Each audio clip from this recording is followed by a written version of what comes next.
Good afternoon and welcome, everybody. This would be the Jeff Cameron Show right here on 97.9 ESPN Radio. Loosey-goosey edition of the program. Libations Friday. Always fun. Great to be with you. We're online, ESPNTallahassee.com. That's where you go to listen live via the streaming free. Always don't miss anything, but if you do, remember, we'll post all 3 hours both on iTunes and in our own audio vault. Game day, baby. Trying to get there with you. I don't know that I got it today. We'll be all right. The show will be fine. I just don't know if I have that game day loving that we all need. The enthusiasm, the infusion of life in a 2-4 campaign does not come easy. For a Friday night game up in Boston. This is coffee. I'm drinking coffee in the middle of the afternoon. Now, that's not unusual, but this is like my 9th cup. And I went to bed on time, didn't have a single alcoholic beverage, got a good 8 hours, woke up at 6, feeling good, went to bed early, and still sluggishness. And I ought not feel that way on a game day. I think it's foreboding. I'm worried. I am worried. And it's mainly, hey, listen, the battle itself tonight for the game is a lot about, of course, but it's also a lot about freshmen. Look at all the freshmen involved in this, true freshmen. But BC's got a couple of guys, including that running back who's big, strong kid. In fact, A.J. Dillon's his name. You'll see him up close and personal tonight. They've been riding that train lately, 700 yards and 230-plus pounds of what for. Yeah. Mm-hmm. That's a tough ask. And their freshman quarterback, which I actually feel better about facing, Anthony Brown. It's okay, but, it's they have a freshman receiver, Kobe White. But Florida State relying on James Blackman, Cam Akers, amongst others. So a lot of freshmen involved in the outcome tonight for both of these offenses. Yeah, and if it's a game played at the highest possible level that it can be played, it should be entertaining in that it's a throwback to physical football where 21 to 24 points is going to get the job done. If you like that old school mentality in the old school way where it's he who tries the hardest forces the most 3 and outs shall win the day. Well, it could be that. It could be. We'll see. By the way, some notes here because this acts as a game day, almost like a Tallahassee game day broadcast / Jeff Cameron show. We'll treat it more as a Jeff Cameron show and get into other stuff, including last night's games and just other items on the day. But I'm looking here. By the way, I always like to give you this note. Florida State, of course, traveling to BC tonight against the Eagles. The Noles have won seven straight against BC. All coming under head coach Jimbo Fisher. Were you aware of that? I don't know why it felt like we hadn't. I know. I guess maybe I was so scarred by the last time we lost 28-21 at Chestnut Hill in 2009. We also lost in 2008. That was a very frustrating run. We lost here in Tallahassee. Yeah, that 09 game was the on the road. Greg Reed dropped INT in his chest. Remember that one? I forgot about that. Yeah, it was an afternoon kick. I was at AJ's for that one. And good old AJ's. Good old AJ's. Never won a game I watched at AJ's. Is that right? I stopped going to AJ's. Ever? It shows you the different times that we were in school and grew up and lived here because you only went to AJ's back in the 90s. That's where you went. Saw 3 games at AJ's. We lost all 3 of them. So I stopped going. Well, in any game that I attend, any home game I was at, any road game, a lot of road games, I'd go up to AJ's, and we won a ton of them because in the 90s we didn't lose a lot. Didn't we have something weird like a double reverse pass for a 2-point conversion in 09? Jimbo called something crazy. It was either to score a touchdown or for a 2-point conversion. It must have been for a touchdown because the final score was 28-21. We called some kind of trick play nonsense. Yeah. But then again, in 2010, which is the game that we eked out late, there was a trick play. It was the reverse. Burt Reed ends up scoring when Christian Ponder had the that's right. Yeah. bursa sack erupt in his throwing elbow, and it was black, and he had to fight through it. He tried to throw about 4 pick sixes that day. Yeah, that's true. And, of course, we were at the last road game against BC in attendance for the thrilling 14-0 game that as we entered the stadium, we see the first touchdown. And we're like, all right, 1 drive, 1 score. Here comes the ass kicking. And then the rest of the way, nothing. It's right. Okay, so here it was. We scored a touchdown. This was going to bother you, I can see. Yes, it was. We were down 21-19 with 10:48 to go in the fourth quarter. It was a Jermaine Thomas run for a touchdown. Your guy. And then there was a 2-point conversion attempt where Burt Reed passed to Kaz Porowski. Remember Good Kaz? old Kaz Porowski. He was a good player. He was a good player. Big guy. So that's how we converted our 2 his dad points. was famous Noel as well. That's right. Yeah. Yeah, okay, good on you for remembering that. It was a forgettable game for most of us, but you really hung on to that 2-point conversion. Harold Landry is a superstar player. Unfortunately, I fear if you don't recall him, then you haven't been paying attention to this series or BC at all, and a lot of people don't. But unfortunately, I think you'll hear his name called quite a bit tonight. Here's the problem. I want to say that won't happen, Tom, because when you can clearly identify a guy, and Harold is easy to identify as he is a projected top 15 pick in the NFL draft. So he's one of, if not the best player on the field tonight. So you got to kind of know where he is. He's a defensive end, if you're wondering. He's their best player. Derwin will go, well, it'll be close. It will be close. Yeah. Harold's a good player. Harold, yeah. All right, so here's the thing, and in the modern football, the rush end is really important. So here's the deal with Harold. We don't ever do anything to slow him down. We don't block him really ever at all. And we don't chip. And I'd like to chip. I thought certainly we'd chip against Chubb, but we didn't chip against Chubb, even though apparently that was the intent. It just didn't happen. There were no Chubb chips. No. So you can't not chip Harold Landry tonight because we don't have a guy capable of blocking him by himself. Neither of our tackles can do that. Period. So well, that. Okay, we'll talk to you on Monday. Well, no, what I'm saying is that going in. So don't make the same mistake that you made against Chubb, whom you also couldn't block. So let's, Even when you told the TV crew the night before that you were going to wear out his ribs from all the chips. Mm-hmm. And we saw 0 chips. That can't happen here. It's a problem if it does because he will light young Mr. Blackman up, and he's a big, strong guy. I don't want to see that happen. Over under 1.5 turnovers for James Blackman tonight. That's a key number, I think, to winning this game. Under, because I think you're going to see us run. It's already really been simplified. What we're doing is not complicated right now, and I don't think, although last week I way too much out of the shotgun, but for my liking, I think you're going to see the Duke game plan here to some extent. A whole lot of getting him out of the pocket and running the football. Okay, so you better score on your first drive because that's the scripted one? Well, okay. And listen, we moved the ball so well against Duke. I really don't feel like that's the game where people get mad. We won by 7 points and Duke had the ball and driving and all that. I was less angry about that game. I really felt like the way we played that game, the yards per play, all that stuff, Florida State should have easily won that game by 3 scores. So let me put it this way. If they play like that here, I don't think they'll suffer some bad luck and they'll get an extra score and they'll win a 24-14 type game. I'll take that, man. Right now, when you take that? Oh, hell yes. You take a win. I'd take a win. Take a win. Yes. That's where we're at. It could be 12-10. Oh, man. Toughie. Little nerve-wracking on a Friday. 4 field goals? 4 field goals. There it is. I'd take it. I would take anything with a win. Come on. We need something here. You just got to feel good for a weekend. They're good against the pass, is Boston College. Not so good, surprisingly, against the run. So, guys, BC's giving up 224 yards a game on the ground. Okay. Can we run the football a little bit? Over under 71.5 yards rushing for Amir Rasul. Oh, that's interesting. Under. Okay. So it's the Cam Akers show. It's the Cam Akers show, as it should be. He's a stud. Ryan Green ever going to see the field? No. Apparently not, right? He saw the field against Pitt way back in 2013 for a couple of plays. I know that much. One thing, I don't know if it's just the result of a spring game or what it is, but every time you see him run, you think he's pretty good. He'd start somewhere. He'd start most places. Like whenever we watch him, he's good. Yes. That's why I was on Team Green for about 3 years there. And Absolutely. at some point, you just had to give up on Team Green. Because they did. They moved him to defense, then back to tailback. Good. No, he's been a selfless player and a good team player. He's just not a player that contributes anything on the field of play. They'll rave about Amir Rasul and they'll give him 2 touches a game. So, Green stands no chance here. That's true. So, I think, so you said over under 70? 71.5. I'm going to go 50.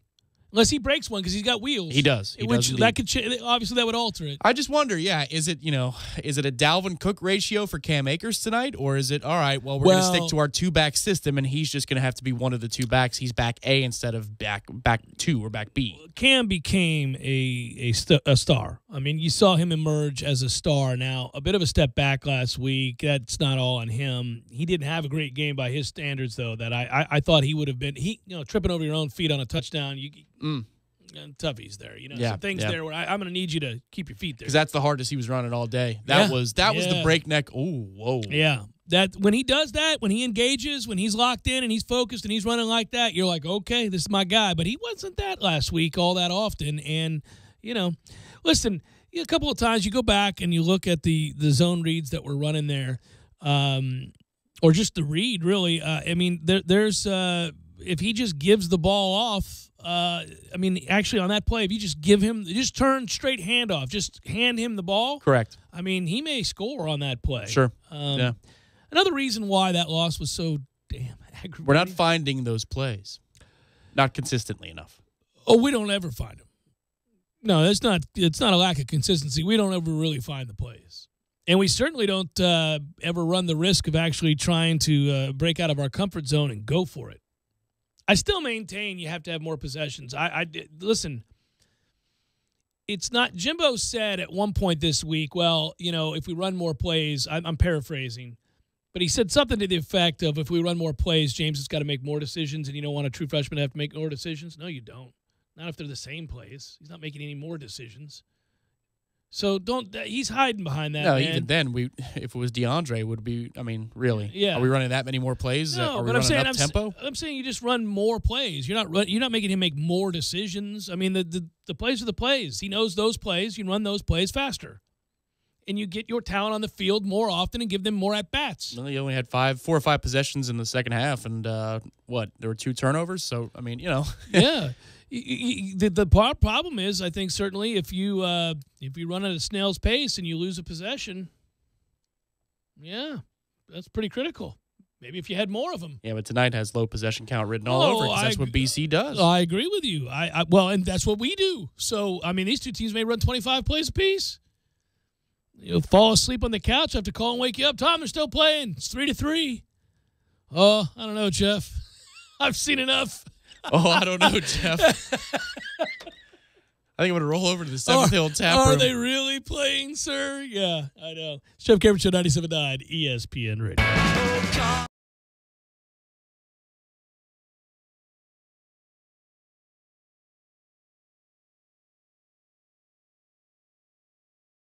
When you're in need of auto repairs, look no further than Nice Tire and Auto Service. Nice has been in business for 16 years with long-term, knowledgeable sales associates. They have the latest wheel balancing machine in the industry. And for passenger vehicles, they service AC, brakes, suspension, tune-ups, and much more. Never sit through a long wait. Nice Tire and Auto has 10 service bays to get you back on the road quickly. If you have tire problems, check out their large inventory with various Goodyear and Michelin tires. Nice Tire and Auto Service, 4792 Bluntstown Highway, 574-4100. Landowners, the Hibs inventory sale is going on now. Reducing prices never before. Like a 142 as low as $99 a month. Or get up to $8,100 in credit back savings.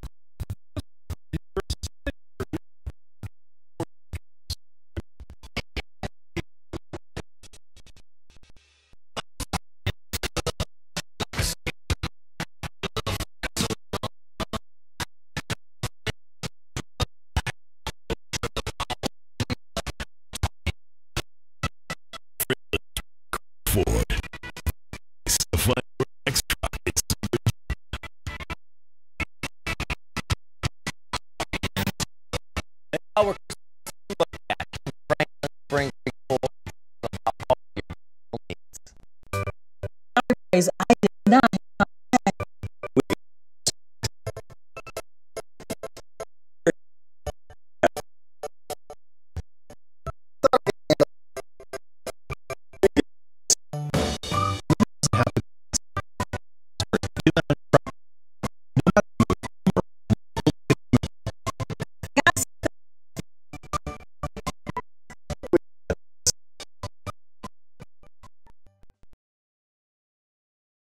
around the clock. Whether it's dry cleaning or just plain laundry, Wash Around the Clock's easy laundry service will pick up and deliver at your home or office. So sign up for free today at easylaundry.net, or you can give them a call, 850-597-9007. Again, sign up today at easylaundry.net. Oh, and by the way, I got you. Use promo code JCS20 and save 20%. That's promo code JCS20. You're saving 20% on your first order. That's easylaundry.net from Wash Around the Clock.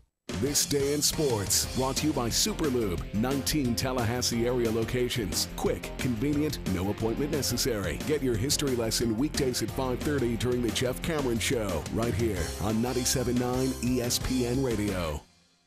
As a small business owner, you make every dollar count. So what could you do with $10? Go to Vistaprint.com today and you'll get 500 high-quality custom business cards for only $9.99. That's less than 2 cents per card. And at Vistaprint, your satisfaction is absolutely guaranteed. So it's never been easier to turn 500 strangers into connections. Just visit Vistaprint.com and use promo code 3030 at checkout. That's Vistaprint.com, promo code 3030.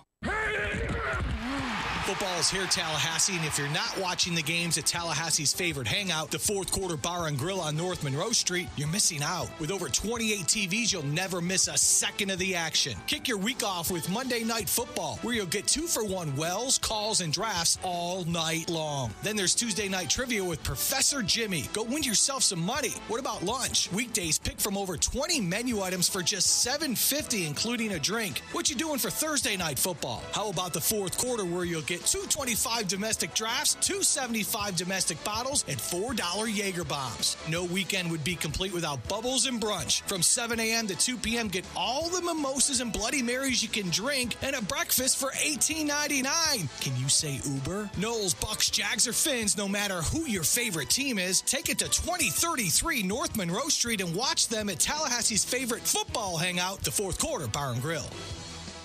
This is the Jeff Cameron Show. Jeff Cameron Show on 97.9 ESPN Radio.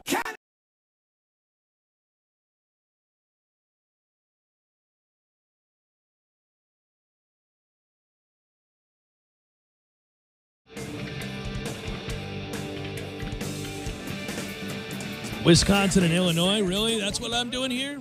Illinois, by the way, has lost 5 in a row. Lovie Smith's really got him playing.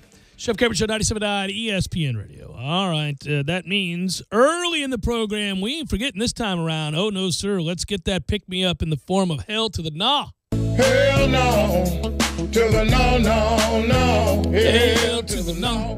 Hell to the no, to the no, no, no. Nice. Hell no, no. Every week, the Hell to the Nah team of the week is the one that we select from the rather sizable point spread differentials. Those that are on the wrong side of what figures to be an absolute beatdown get selected, or at least one of them does.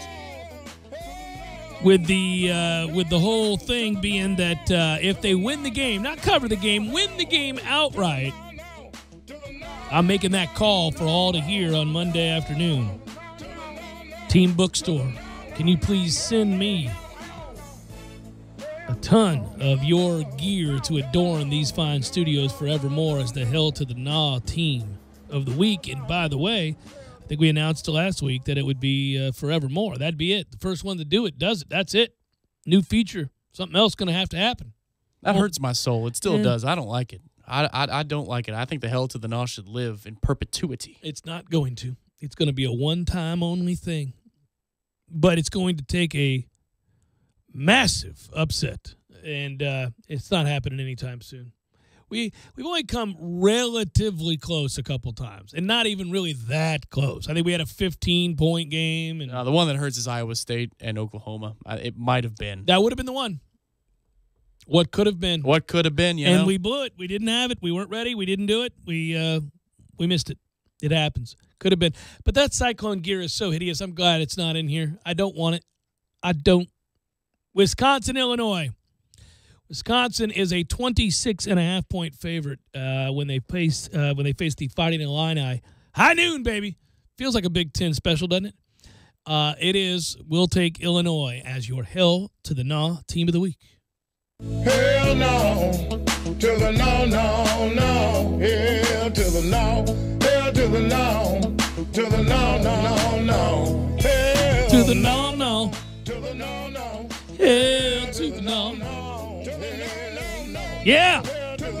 All right, Lovey Smith. You and your sorry-ass Illini fighting Illini at that. Losers of 5 straight. Losers in general. Got to rise up and knock off the Badgers. I don't see it. In fact, I'm wondering to myself as I look at this hell to the no team of the week why I didn't take Wisconsin in real time and give them money. Minus 26.5. Because Wisconsin never covers. Yeah, because Wisconsin's boring. Most boring 7-0 undefeated team in all the land. People forget they haven't lost. Yeah. 34-10. There's your final. Non-cover. Non-cover. Every week. Bad football. Sorry football. Big Ten football. Boom, boom, boom, boom. You know, I've wrestled on the side all week with that Penn State-Ohio State game.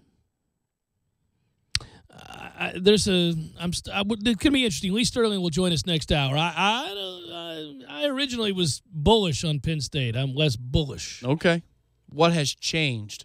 Just the day, and so your feeling changes as the day changes? The extra time Ohio State's had, the extra time. And the emotion of the past weekend, even though it's a blowout, that game meant a lot to Penn State.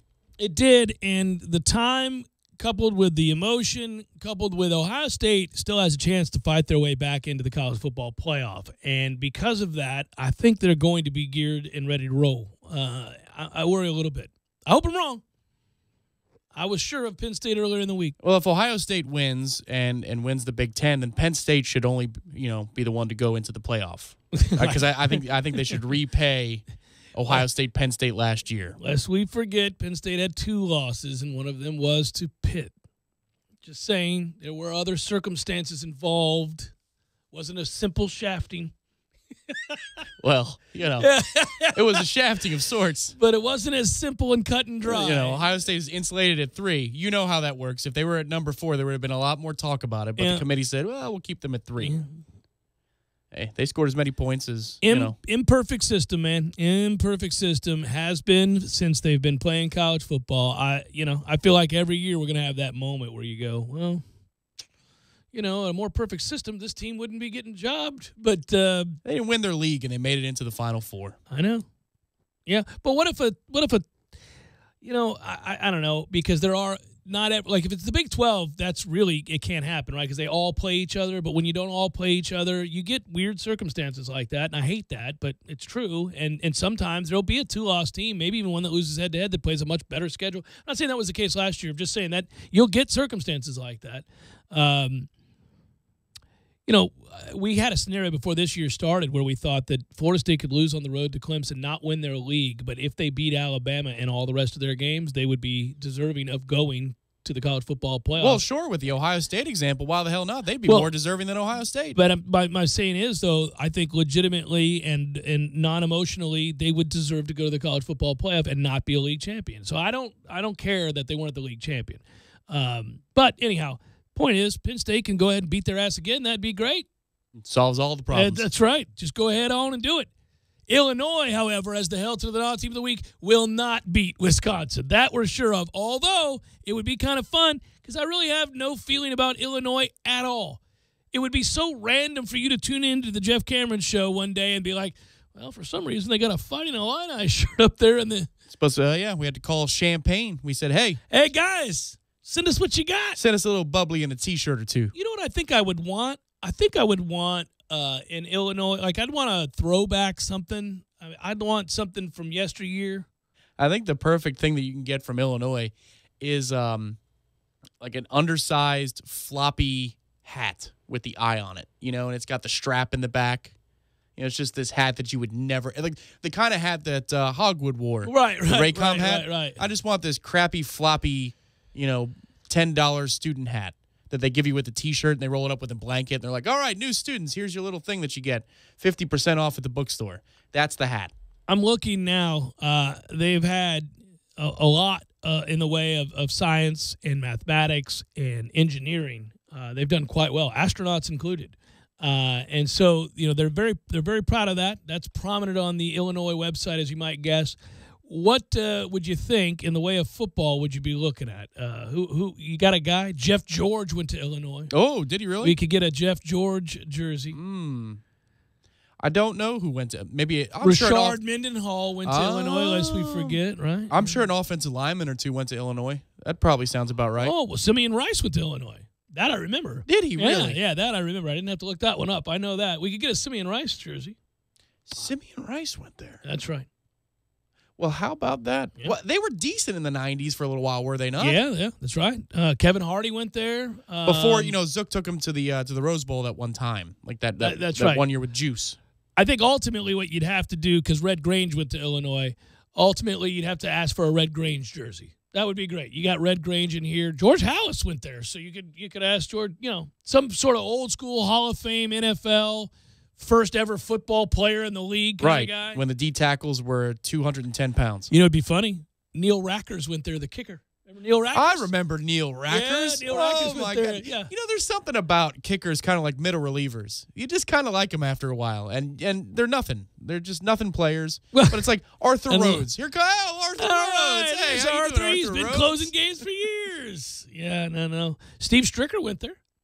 You love Steve Stricker? Steve I know you. Stricker. You hate Stricker. That's why I brought him up, right? I don't really hate him. It's just every major like, whoop, there's Steve Stricker. Yep. Tied for 10th. Illinois guy. D.A. Points went there. Oh, now I hate it. D.A. Points. Oh, man. I'm having fun with it. I'm pulling up names. I remember it's, Ray Nitschke went there. Like I said, old, original. Greg Lewis, Philadelphia Eagle. Got some guys. Greg Lewis. Brad Hopkins. Don't remember that one. He was a first-round pick in 1993 of the Tennessee Titans. He's a future All-Pro. He went on to be an All-Pro. So they were the Oilers at that point, were they? Yeah. Good old. I'm looking now. You're really scouring this. Now I pulled it up here. I'm looking. Ray Nitschke. I already had. I got the Simeon Rice thing right. There it is. Good. I thought so, but then I started guessing myself when you started looking at me funny. Simeon Rice definitely went there. Middle 90s college football. I don't have command on who went where. Yeah, so I remember Simeon Rice. Yeah. Jeff George, I remember too. Anyhow, there you go. That's a look at a bunch of famous Illinois people because they're the hell to the nah team of the week. Well, if it was those guys at their current age, even if they're 85 years old, right? Better chance, worse chance, because they had greatness in their bones. Oh, that team would beat yeah. Oh, those old guys would beat. By the way, I just found this out. Did you know? Okay, we knew Dick Butkus went there. That you knew. Yeah. But did you know this? Luke Butkus, his brother, went there, was an All-American too, but did not have the same career as old Dick. Oh, Luke gets forgotten about the annals of history. He went on to sell insurance. He didn't care about football. It looks like, man, there's no money in football. I'm not out here breaking my fingers for nothing.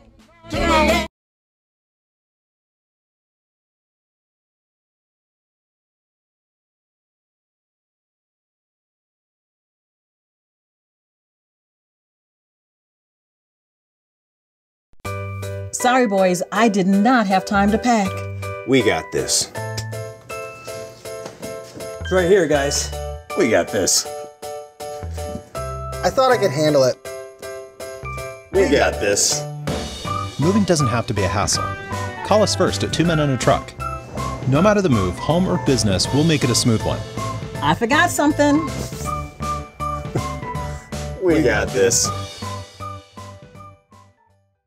When you're in need of auto repairs, look no further than Nice Tire and Auto Service. Nice has been in business for 16 years with long-term, knowledgeable sales associates. They have the latest wheel balancing machine in the industry. And for passenger vehicles, they service AC, brakes, suspension, tune-ups, and much more. Never sit through a long wait. Nice Tire and Auto has 10 service bays to get you back on the road quickly. If you have tire problems, check out their large inventory with various Goodyear and Michelin tires. Nice Tire and Auto Service, 4792 Bluntstown Highway, 574-4100.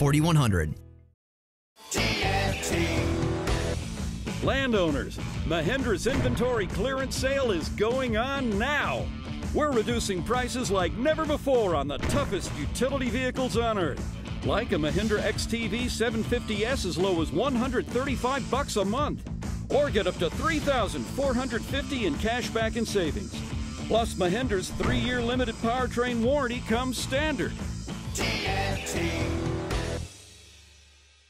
I'm talking tough, like a state of mind, tough like a soldier on the front line.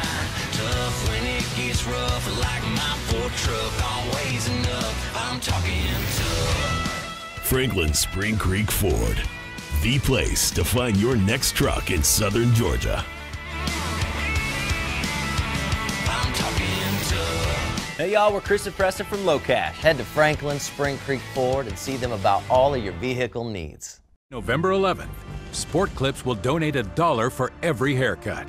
That's what we call making your cut count. My name is Jacob Dietz, United States Marine, and I'm saluting you. Sport Clips. It's good to be a guy. To learn more about the Sport Clips Help a Hero Scholarship Program, visit sportclips.com. Fire up the grills for another season of Seminole football. 2nd and 3, patient, then explosive, and a touchdown for the Noles. It's Tallahassee Game Day, your ESPN Tallahassee pregame show featuring Jeff Cameron and Tom Lang. Yeah, I like them. Get the latest news, interviews, and insights 3 hours ahead of kickoff before the Noles defend home turf. Hey, on Saturday, we're going to play a game. We're going to most likely win that game, and we're going to celebrate on Sunday. Tallahassee Game Day is brought to you by Whole Foods Market, a leader in natural and organic food that brings the highest quality of local and global products to Tallahassee. Whole Foods Market, located at 1817 Thomasville Road, and presented by MMT Clinics of Florida. Visit mmtcfl.com. To the pylon! That's a Seminoles touchdown! Sports are defined by stats and performance, but here's a performance stat that no one wants to talk about. Erectile dysfunction affects half of all men over 40. That's 50%. If you're struggling with ED and other therapies haven't worked, isn't it time to feel like yourself again? Learn about a long-lasting ED solution from Coloplast to get you back in the game. Visit Dr. DeLay at Advanced Urology Institute, located at 2000 Centerpoint Boulevard, or call their office and set up an appointment today. 833-4-DRDELAY. That's 833, the number 4, Dr. DeLay. The sooner you seek treatment, the sooner you can get back to feeling like your normal self. That's 833, the number 4, Dr. DeLay. Are you aware of the new OSHA silica dust regulations that went into effect September 23rd? Are you prepared with the correct solutions to make your employees and your company compliant? DeWalt and Cornerstone Tool & Fastener have a full line of OSHA compliant solutions ranging from tools to accessories and shrouds and even dust extractors. OSHA rules intend to limit workers' exposure to breathable crystalline silica. DeWalt and Cornerstone are your first line of defense with the solutions you need. Cornerstone Tool & Fastener, 1110 Stuckey Ave and 3269 Crawfordville Highway. Landowners, Mahindra's inventory clearance sale is going on now. We're reducing prices like never before on the toughest tractors on earth, like a Mahindra E-Max 22 as low as $99 a month, or up to $8,100 in cash back and savings, only from Mahindra. North Florida and South Georgia's authorized Mahindra dealer is TNT Super Center, US 19 South in Thomasville, and at TNTSuperCenter.com. Offer with approved credit. See dealer for details. Program restrictions may apply. Live from the Dale Earnhardt Jr. Buick GMC Cadillac Studios in the capital city of Tallahassee, this is the Jeff Cameron Show on 97.9 ESPN Radio. It's Libations Friday, brought to you by Corner Pocket Bar and Grill. Corner Pocket Bar and Grill on Appalachia Parkway. Tallahassee loves the Corner Pocket.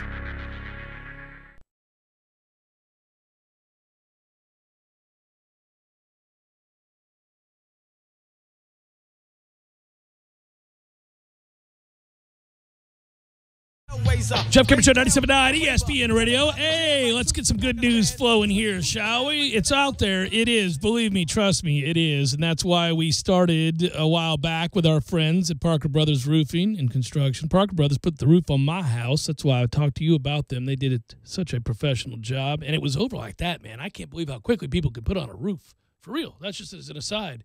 It seems like a daunting deal because, you know, you get up there, they got to chip off the old roof and all that, and then they got to look at all the structure and see if they got to replace the wood and different beams and all that. I know nothing about this stuff, right? Apparently you know something, though. Well, I watched it. Yeah, I watched them do it, and I thought, man, this is going to take like weeks, and it's kind of a hassle because they got to put a big tarpon thing over you, and not a tarpon, but a tarp and that'd be weird. Yeah, there's tarpon on it. Yeah, kids, avoid the smell. Don't worry about it. Just we're getting a new roof.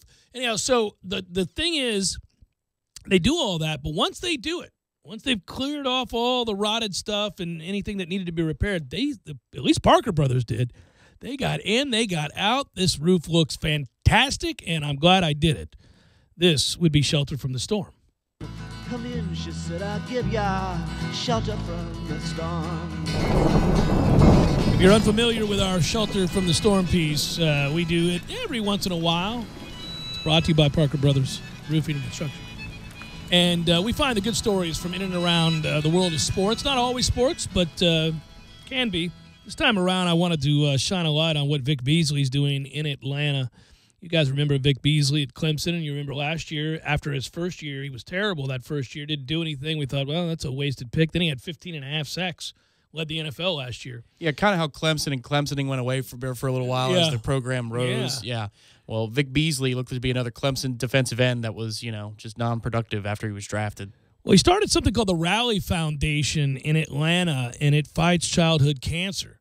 And I'm going to paraphrase. I'm not going to read to you what the organization does specifically in the way that they have a release because it's kind of boring. But in essence, what happens is it's a nonprofit-based organization in Atlanta, and they raise money for research towards cures of various childhood cancers. Innovative treatments, and they support some of the families as they're battling through childhood cancer. And it's not limited to any one type of cancer is the point there. Any childhood cancer is a challenge, as it puts in there. Vic Beasley has noted in the release, Challenge Rally is what they call it.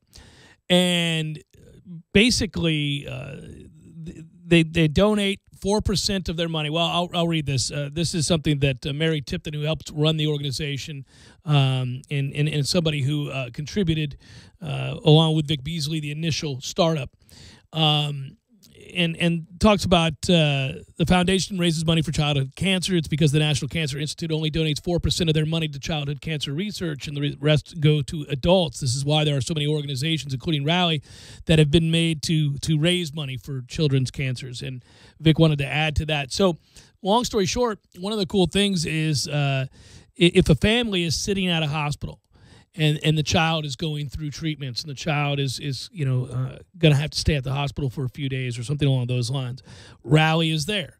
They organize activities for the kids to do and for families to help support them in a lot of different ways. Plus, the charity itself so far through 1 year has been rated as a 4-star charity. A lot of things with these charities we find out that not all the money goes where it says it's going to go. Administrative costs and, yes, any get number nervous. of... Yeah. This has been well run and well thought of and well vetted. And he does Beasley as the honorary chair for Rally on the Runway, a fundraising event that's hosted every year. And anyhow, the point is he started that. It goes under the radar, began over a year ago. I was unaware of it, came across the story while I was reading about the Falcons, clicked on that, brightened my day to know that was going on. And so many of these players do these kinds of things where they give back to the community, where they're involved, where they meet with the organization, where they meet with the owners and all the higher-ups and say, hey, what can we do to get into the community and to help out in ways that, you don't read about on a daily basis. Instead, you read about controversies, you read about injuries, you read about fights, you read about, obviously the anthem stuff, but you don't hear about all of the guys that are on these teams that are giving back to communities, are involved in some way in fundraisers and do things on a weekly basis and an annual basis that make people's lives who have it much worse off than they do and we do a lot better. And so tip of the cap to you, Vic Beasley. Good job. And I'll continue to find these things for really almost every team. If you go to the team websites, you'll notice, Tom, because I was reading this story and it led me to the team website because I wanted to learn more before we chose this. If you go to these team websites, almost go to any team, and you'll find no fewer than usually 5 to 10 guys that are doing amazing things in their communities. So that's cool. Yeah, and important. Well, I like the research element of it too. This is obviously something that is near and dear to Tallahassee's hearts with the Kids First Fund and the money that's raised to go to the University of Minnesota for Fanconi anemia research. But rather than, because there are so many charities that do, and charities are a good thing, so I'm not trying to knock other ones, but ones that take care of families, for example, if they're having to travel and be with their child or whoever it is, their significant person in their life, and they don't have enough money for room and board. They take care of the family on the ground as their loved one is going through some sort of treatment. This one is about let's get money into the research field so this doesn't have to happen in the future. Yeah, you always hope that there's a combination element to these things and that you're supporting the people going through it now but preventing it down the line. How about a proactive charity that goes and allows researchers to do their job, and so treatments become easier? I mean, treatments for just about everything. If you look at them in the 1950s to now, 1980s to now, it's just incredible how much easier the outpatient process can be, inpatient process can be. Congrats to Vic Beasley, and we'll continue with Shelter from the Storm each week. We'll try to get one out to you. Thanks to our friends at Parker Brothers Roofing as well. Jeff Cameron Show 97.9 ESPN Radio.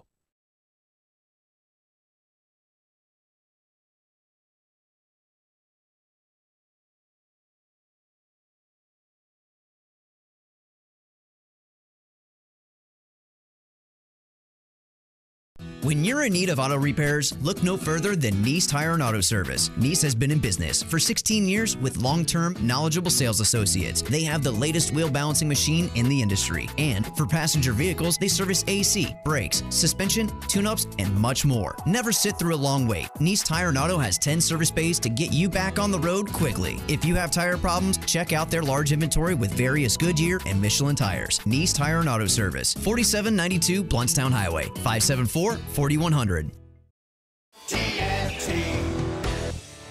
Landowners, Mahindra's inventory clearance sale is going on now. We're reducing prices like never before on the toughest tractors on earth. Like a Mahindra E-Max 22 as low as $99 a month. Or get up to $8,100 in cash back and savings. Plus, Mahindra's 7-year limited powertrain warranty comes standard. I'm talking tough, like a state of mind. Tough, like a soldier on the front line. Tough when it gets rough, like my Ford truck, always enough. I'm talking tough. Franklin Spring Creek Ford, the place to find your next truck in southern Georgia. I'm talking tough. Hey y'all, we're Chris and Preston from Low Cash. Head to Franklin Spring Creek Ford and see them about all of your vehicle needs. Sorry, boys, I did not have time to pack. We got this. It's right here, guys. We got this. I thought I could handle it. We got this. Moving doesn't have to be a hassle. Call us first at 2 Men and a Truck. No matter the move, home or business, we'll make it a smooth one. I forgot something. We got this.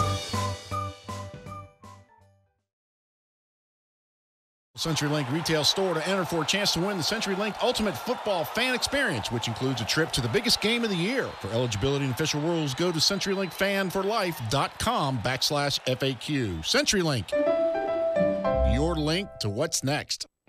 Hey pros, from property updates to new construction, Lowe's makes it easy to save during our Ready to Refresh event. Get up to 30% off appliance special values, including great brands like GE. That's up to 30% off washers, dryers, refrigerators, and more. And knock new doors off your list with up to 10% off select in-stock Therma-Tru entry doors. For details, see LowesForPros.com or stop by the Pro Desk at your nearest Lowe's. Appliance offer valid 9/28 through 10/31. Door offer valid 10/23 through 11/3. Selection varies by store, U.S. only. You're listening to The Jeff Cameron Show on 97.9 ESPN Radio.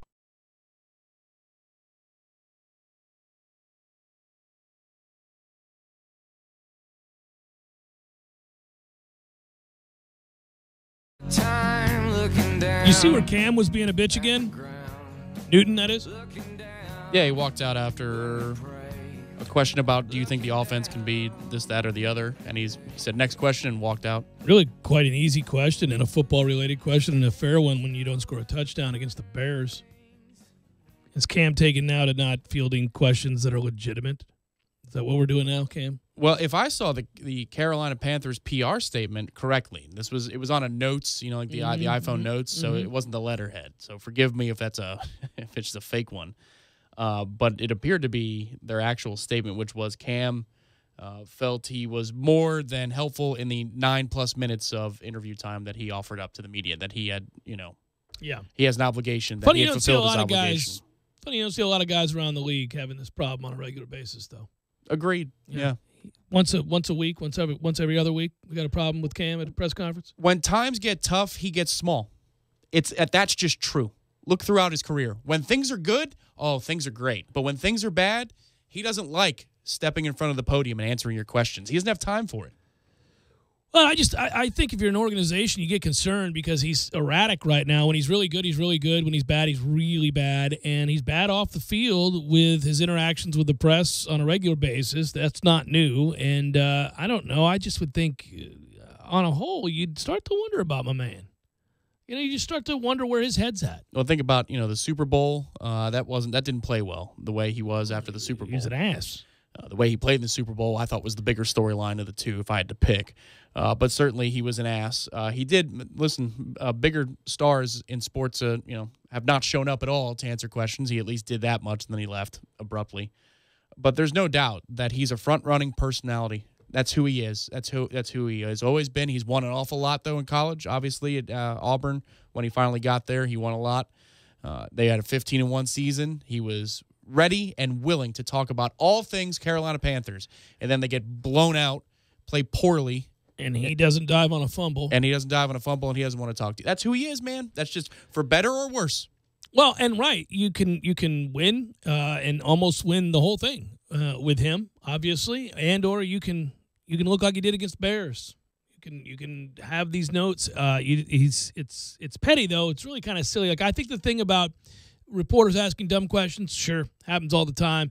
And if you catch a guy in a wrong mood after a tough stretch of games or something, and this guy asks a dumb question and it's followed by another dumb question, occasionally you'll see a player get perturbed and maybe be really short, terse, and walk away. Say, okay, that's enough, guys. I'm done. I got that. I got it. I can see that. I understand why. It's an emotional game. I got you. But it's every other week with this dude. Yeah. I mean, my man.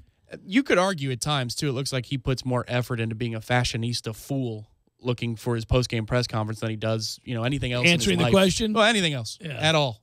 That's the thing. I mean, even the week before he got into, the headlines for the wrong reason after answering a female reporter's question a certain way. The week before I saw, they had one of their crappy performances, and he says, well, I think that's a narrative that you all, and he points out at the media that are asking him questions. So he was already in a place where he was more than combative. I mean, he was trying to start fights as much as anybody was trying to dig at him with a question. Yeah, I think that's I think it's become his thing right now. If you catch him at the wrong time, he's going to declare war, and for whatever reason, it's really quite silly. But okay, I'm just two fingers to my eyes, two fingers to the Carolina Panthers. The Bucs have to win this game on Sunday. Carolina, you could argue, is in an interesting position. You don't want to lose to the Bears and the Bucs back to back if you want to take it from the Carolina Panthers viewpoint. Their quarterback has been wildly erratic, and emotionally seemingly unstable. So if you want to call that a reach, fine. And maybe he plays great because that's who he is. He'll play bad, then he'll play great. And, then it seems to go away at least for a week. But if they do lose, and if that is an indication of where they're at, well, good times in Tampa Bay this weekend, buddy, and we could use that win, and I'd love to see Carolina go ahead and spiral. Yeah, exactly right. No, he's the type of player I wouldn't recruit if we were going on the Oregon Trail, the proverbial Oregon Trail, because he'd be like we did yesterday. He'd be in that Wild West town, right? And he'd say all the right things. That we're gonna go make this thing happen. We're gonna get to Oregon. We're gonna ride that trail. We're gonna ride the hell out of that trail. And he's gonna show you all the things he can do to help you get there, and they're gonna be spectacular. But there's something in the pit of your stomach. There's an instinct that tells you this isn't the guy to take with you. I don't know what it is about him. But this isn't the guy to take with you. You want to get nervous? David Hale tweeted out today, before we get to Beer 30, David Hale tweeted out today that the ACC's offenses, which we knew would be down this year comparatively to last, longest streaks of scoring 28 points or more in a game, the longest in the conference is NC State. 3 straight games. They've done it. 3 is the longest streak. The next longest streak is Boston College with 2. Oh, buddy. That's who we get tonight, well, we're ending that streak That's the tonight. end of that streak. Done with that streak, damn it. That's it. BC with 2 straight games in the 40s. They're the offensive juggernaut in this league right now. We need to outsource and go get Sperano for a night. He can be the guy who gives us the pregame speech. I see your Adazio, and I raise you a Tony Sperano. A clap fest. They would be clapping across from each other. Just here we are. Just this kind, not yeah. That's all they would. No actual claps, Tom. Just claps. Besides, I don't think they call the other clap anymore. I don't think that's a term from the 70s. One of the underrated moments in A League of Their Own, which is a really good movie, it's is a great movie, he signs for the kids. He's drunk. He wakes up, Tom Hanks, and he's in the dugout, and he signs whatever. Or no, he's outside he's outside the house. They're boarding up for the World Series. Avoid the clap, Jimmy Dugan. Yeah. Wow. And the kids bike off. All right, let's do it up, buddy. This is a good one and an easy one. Count 'em up, pour 'em out. I'll just have a cup of coffee. There it is. It's Beer 30, brought to you by the 7th Hill Tap Room on Appalachia Parkway. Well, the day's not reaching its end. We're just getting this in now. We're getting it started. We're getting it going. Oh, well, yes, it's Beer 30, though, is what it is. It's because it's Friday and it's game day. It's a state of mind. Well, it's a game day where... I'm nervous. I can tell you're nervous. It's a timid sip. Continue to be nervous. The tight-lipped, timid sip of beer. I think at a time like this, and we should let everybody know that our friends at the 7th Hill Tap Room on Appalachia Parkway are the ones who sponsor the wondrous Beer 30, which if you go ahead and get this in, then I'll tell you. Tell everybody what's going on. Well, tomorrow, if you're part of the Cup Club, and you can still be one, this is what you get. You get $1 off all drafts all day long. It's $10 for the cup. You get $1 off all drafts, and there's no cap here. Monday, Tuesday, Wednesday, 7 p.m. to close, all day Saturday. And, of course, on Sunday, the underrated special of the week, half off all drafts all day long. Boom! That's pure goodness, sir. All right. You can kind of call that buy one, get one. So what I would tell you is that on a night like this, presumably you're somewhere safe and being wise in your decisions. If that's the case, I don't think it's a sip to start the game. I think it's a bam. Let's get it on one-time pound before we get this thing rolling. You'd be shotgunning a 32-ounce crowler from the 7th Well, Hill Tap I don't Room. know about that. I'm not 26. I'm 46. But I am saying, yeah, that'd be much, right? I'm saying, though, you get you a hearty go to get this thing started the right way. Just a good solid shoo-a-doo, all right, it's game time. If you were picking up a crowler from the 7th Hill Tap Room, which you can do buy one, get one half off from 4 to 7 p.m. tonight. Which one would it be? Yeah, what type of beer would it be? Porter. Tonight's a porter night, huh? It's cool outside. Okay. I'm going to have the deck going. I'm going to have the grill going. I'm going to have the game going and a porter in my hand. There you go. I may go to the 7th Hill Tap Room after the show and do that. Yeah, you got time. I do have time. 8 p.m. kick. I may do that. I would do it. I think I am, Tom. I'm looking forward to it. I mean, a good porter on the deck with the grill going, Knowles rolling big. Wouldn't that be nice? Wouldn't it be nice around 10:30 tonight to just feel no... Oh, you got a little good feeling to you, and you're like, man, we really did take care of business tonight, Chestnut Hill. I know what the rest of the season's been like, but there is no pressure in this fourth quarter. No. Isn't that nice? Up 3 scores. They can't move the ball. Our defense has been dominant. We're 3-4, and I got a Saturday to myself going to Brewfest. What are we doing here? Man. Let's talk about it. I wonder if they let Cam go for $250 tonight. Acres? Yeah. No, that's what I'm saying. If that scenario played out and you were feeling good and it was a no doubt. Oh, they were playing that well. Yeah. Okay. I'm not saying that now. Yeah, I was gonna say, good Lord. God, no. I was like, you thinking we're blowing their ass out? No. Hey, Lee Sterling, Paramount Sports. Yeah, let's get to the wagers. Let's look at these games. Who's he got? I've been rolling lately, so Lee, I'm double checking where you're at and where I'm at, buddy. You better come correct. We got the games next. Jeff Cameron Show, 97.9 ESPN Radio.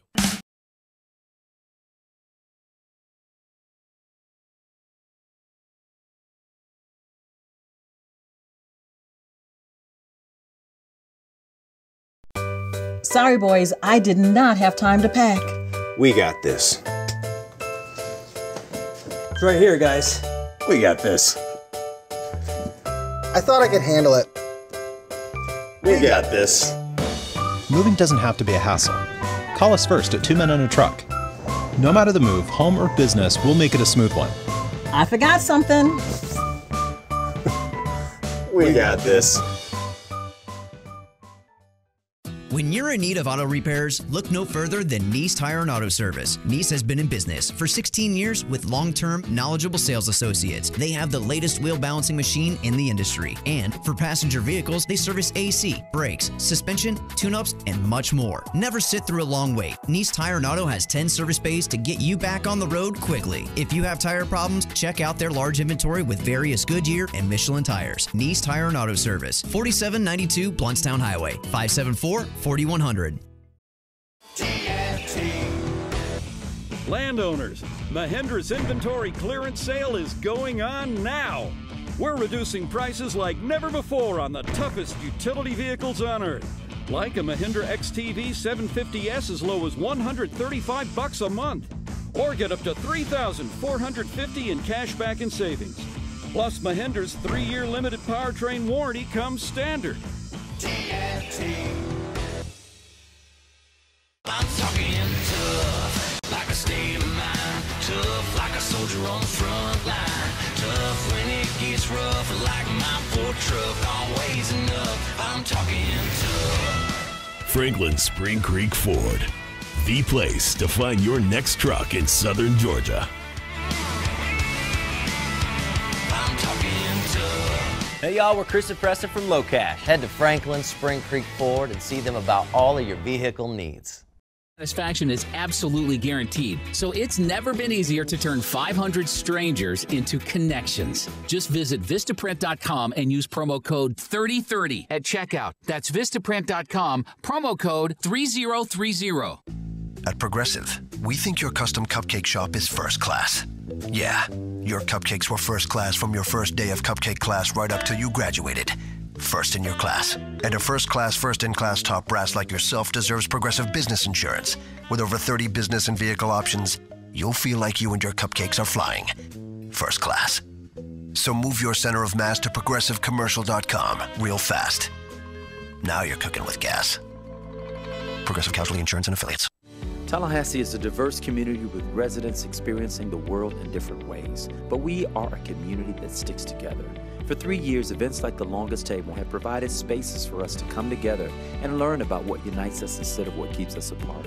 Now is the time for us to continue these important conversations, so let's keep talking Tallahassee. We want you to reserve your seat today. For more information and to register, visit longesttable.com. A dead battery can leave you stranded, so get yours tested for free during Superstart Battery Month at O'Reilly Auto Parts. Need a replacement? Purchase a Superstart Extreme or Superstart Platinum battery and get up to $25 in O'Reilly gift cards after a mail-in rebate. O'Reilly Auto Parts. Better parts, better prices every day. Limits apply. See store for details. O'Reilly Auto Parts.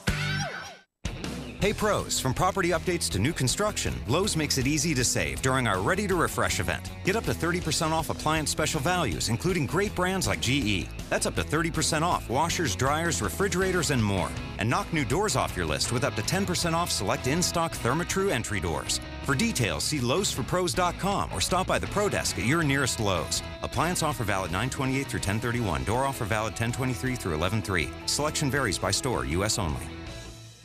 Broadcasting live from the Dale Earnhardt Jr. Buick GMC Cadillac Studios. This is 97.9 ESPN Radio, WTSM, Woodville, Thomasville, Tallahassee.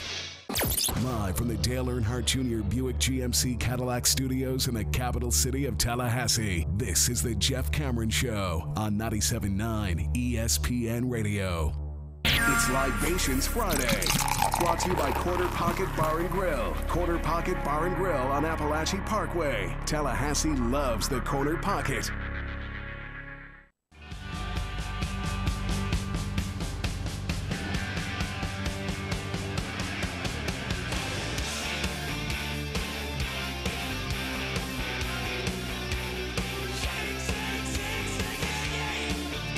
Hour number 2 on this glorious Libations Friday. Jeff Cameron Show 90.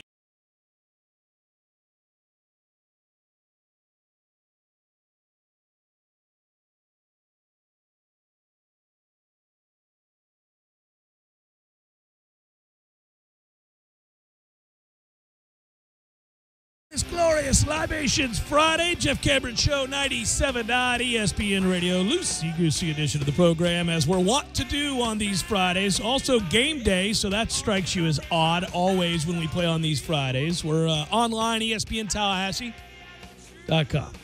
Go there to listen live via the streaming, free always. If you miss portions of the show, we'll post all 3 hours on iTunes and our own audio vault. You can always email us, jcs at 979espnradio.com.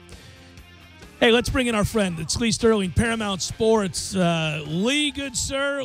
These are choice games this week. I'm excited about these games because this was a week where I thought, man, Vegas has got a lot of these games on the right number where you really can make compelling arguments for both sides, including the 5 you've sent us today. Yeah. They're the good lines this week, I think. Good lines, and I think this is going to be the week. We're going to hit on some games all over the country because they're pretty much almost every one of these games, except for the Florida State game, is a game where at least one or both of the teams have a chance to get to the Final Four. So. Yeah, it's crazy. There are a lot of fun games. Notre Dame and NC State starts us off. I love this game. I've been riding Notre Dame for a long time, and they've made me some money this year. They've looked great. But this NC State team is for real, too, and that's a pretty big number if you got it at Notre Dame minus 7.5. What say you? Yeah, and here's what Notre Dame does. They show you a lot of different formations, a lot of motion, but it usually leads to a running play. So usually when you're using a lot of motion. You're trying to figure out the coverage, whether it's man-to-man or some type of zone. But Notre Dame usually runs off when they use motion. But usually it is in the hands of Josh Adams. I mean, this kid's averaging 9.2 yards per carry. He's run for almost 970 yards already on the season. But the one thing, and you saw this that NC State does well, is they can stop the run. Number 6 in run defense on the year, allowing just 91 yards per game. And I didn't like the body language last year of Ryan Finley. But this year, did you notice he just seems like he's a different type player? And he's confident, yeah. He's confident. Yeah. I think his team believes in him here. Also, NC State comes off the bye, and head coach Dave Doran, 5-0-1 against the spread off the bye. This is where he usually puts in a trick play or two. I think Notre Dame's going to win 27-23, but the Wolfpack cover. Great game, and you've got it pinned as a great game. I think it's a great game, too. I'm just riding a hot streak right now with Notre Dame, so I may give it and take my loss. Ohio State's given 6 against Penn State, and a lot of people raised an eyebrow when they saw that line, given that Ohio State's played one really good team and they got trampled at home, and Penn State has played really well and beat Ohio State a year ago. But I think I understand the line. Help me make sense of it, though. Yeah, here's what they wanted last week, I think, these offshore places in Vegas, they wanted you to play Michigan. I mean, they figured, okay, most people will probably take the 9, 10, 10.5 points in Michigan. You got a really good defense. It'll be a close game. But, that was the game that Penn State had circled. That was their circle game. I mean, they had lost the year before 49-10 to Michigan. Even James Franklin said, yeah, we put in a lot of new stuff for that game. So now, this week, the shoe's on the other foot. This line probably should have been 3.5, but Ohio State, they lost the year before to Penn State. They'll be ready for this game. I think Penn State's going to need some takeaways here from their defense to set up their offense if they want to win on the road. And Ohio State, just 6 turnovers in 7 games. Their passing game's getting going. They've passed for at least 300 yards in each of the last 4 games. And how about this stat? Since 2010, when seeking revenge from a previous season loss, Ohio State 10-0 straight up and against the spread. That's a strong stat there, strong trend. You don't want to go against Urban Meyer when he's looking for revenge, and I think he's something like over 85% career-wise off a bye. I like Ohio State 35-27. Georgia minus 13 against Florida. It was as high as 14.5. I don't think it matters. It could be 17. I'm taking Georgia. I know, obviously, Florida's won, whatever it is, 21 of the last 27. Florida's terrible, Lee. Can you see this being a close game at all? Well, here's what you look at. You look at the numbers, and you see Florida at 3-3. But the bottom line is they could very easily and probably should be, right now they should be 1-5. So this is not a good team. Georgia's 6-0, and they're dominating. I mean, they're winning the battle up front. In fact, they're outgaining their opponents by over 202 yards per game on average. And Felipe Franks, I don't know what this kid is. I mean, because he's got such little talent around him at running back, receiver, and his offensive line is horrendous. Jake Fromm, nice and easy when you got a good offensive line and you got Chubb and Michelle sitting right behind you by 5 yards. Florida, 3 straight series wins, and they haven't lost by more than 12 points to Georgia since 1997. They will on Saturday. Georgia, 34-13.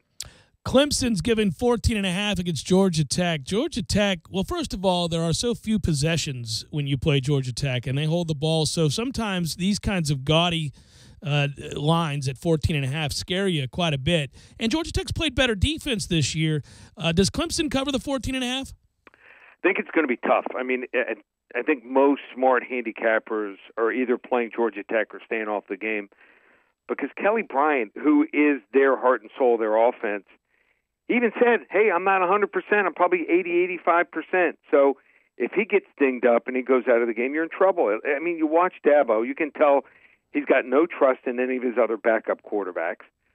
Georgia Tech, like I said, they shortened the game with that offense. I think they're better off. When they played Miami, they just look a little sluggish because they had the bye week. That's an offense that I think they need to play every single week. Taquan Marshall, not an NFL quarterback. The kid's elusive, though. He seems to make the right decision, whether to keep it, hand off, or pitch it out almost every time here. And the Tigers, even though they won the national title last year, just 2-6-1 against the spread as an ACC host. I think Clemson wins 30-21, but Georgia Tech covers. Florida State tonight against Boston College, and this comes down to one thing in my mind. Does Florida State care to be there? If they try hard and play hard, they'll beat Boston College. They're better than Boston College. But I can't, as a guy that covers this team and watches every second of every game, Lee, I'll be honest with you, I don't know that we can trust them right now to do that. And morale is low, and I just wonder what kind of team we're going to see tonight. Vegas has got them given 2.5 against BC. And what happens if they try hard and lose? Well, I don't think that. Yeah, that would be shocking, though. I don't think that can happen. Actually, I don't think so either. But you know what? The chances they're trying real hard are pretty slim right now. Right. Here's the situation, and I mean, you hear the news coming out as far as recruiting. They lost Dalvin Cook's younger brother. He committed to Georgia this morning. So, I mean, they need some momentum. They need some good news here. Their defense. They got to play a little bit better. They got to get more turnovers, just 5 and 6 games. You know, it's one thing to stop some of these teams. They got to set up an offense, that's young, inexperienced, injury-riddled.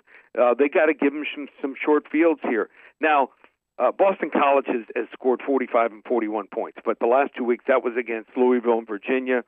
The spread on this game, if it was opening weekend, would have been Florida State minus 20. Florida State is usually, though, able to contain not so complicated and diverse offenses here. I like Florida State here, 26-20. We'll take it. Miami for the game of the week against a listless, poor team in North Carolina who's just butt sorry these days. Does Miami cover the 20.5? Find out how. And Lee, game of the week, how do they get it? Just call me here at the office, 800-400-9741. And also give your listeners the Tampa Bay game. Boy, that's a big game for this team against Carolina. Tampa Bay at home, laying 2.5 points. Miami and North Carolina and Tampa Bay and Carolina, both games for free. Just call 800-400-9741. And off a rare losing weekend for me last weekend, this is what I'm going to do. Normally for a one-day all-access pass, it's $77 to $97. I'm going to give your listeners, if they come on board tonight, Saturday and Sunday, Monday, and this week starts Tuesday Night Football. 5 days of my executive phone service. This is where we rate the games from 10 to 50 units, not just an instant download where the games are put out to you. 5 days of my phone service, $57. That's right. You heard me correct. We will never have it this cheap. 5 days, $57, because I know if I win for you, you're going to want to come on board for the rest of the season. 5 days, $57. It's all available. ParamountSports.com or call us here at the office, 800-400-9741. Always good to talk to you, Lee. Be well. Have a great weekend, buddy. Okay, you too, bud. All right, take care. That's Lee Sterling, Paramount Sports, and that game of the week is Miami minus 20.5. By the way, Tom, talked with a sharp guy last night and said, be careful of the Miami game. Okay. He made me nervous about that. Second time this week. I don't know if there's something going on there we don't know about, but a lot of people feel that number's too big. Well, I mean, Miami hasn't looked all that impressive in those last 3 or 4 games, but, it's North Carolina.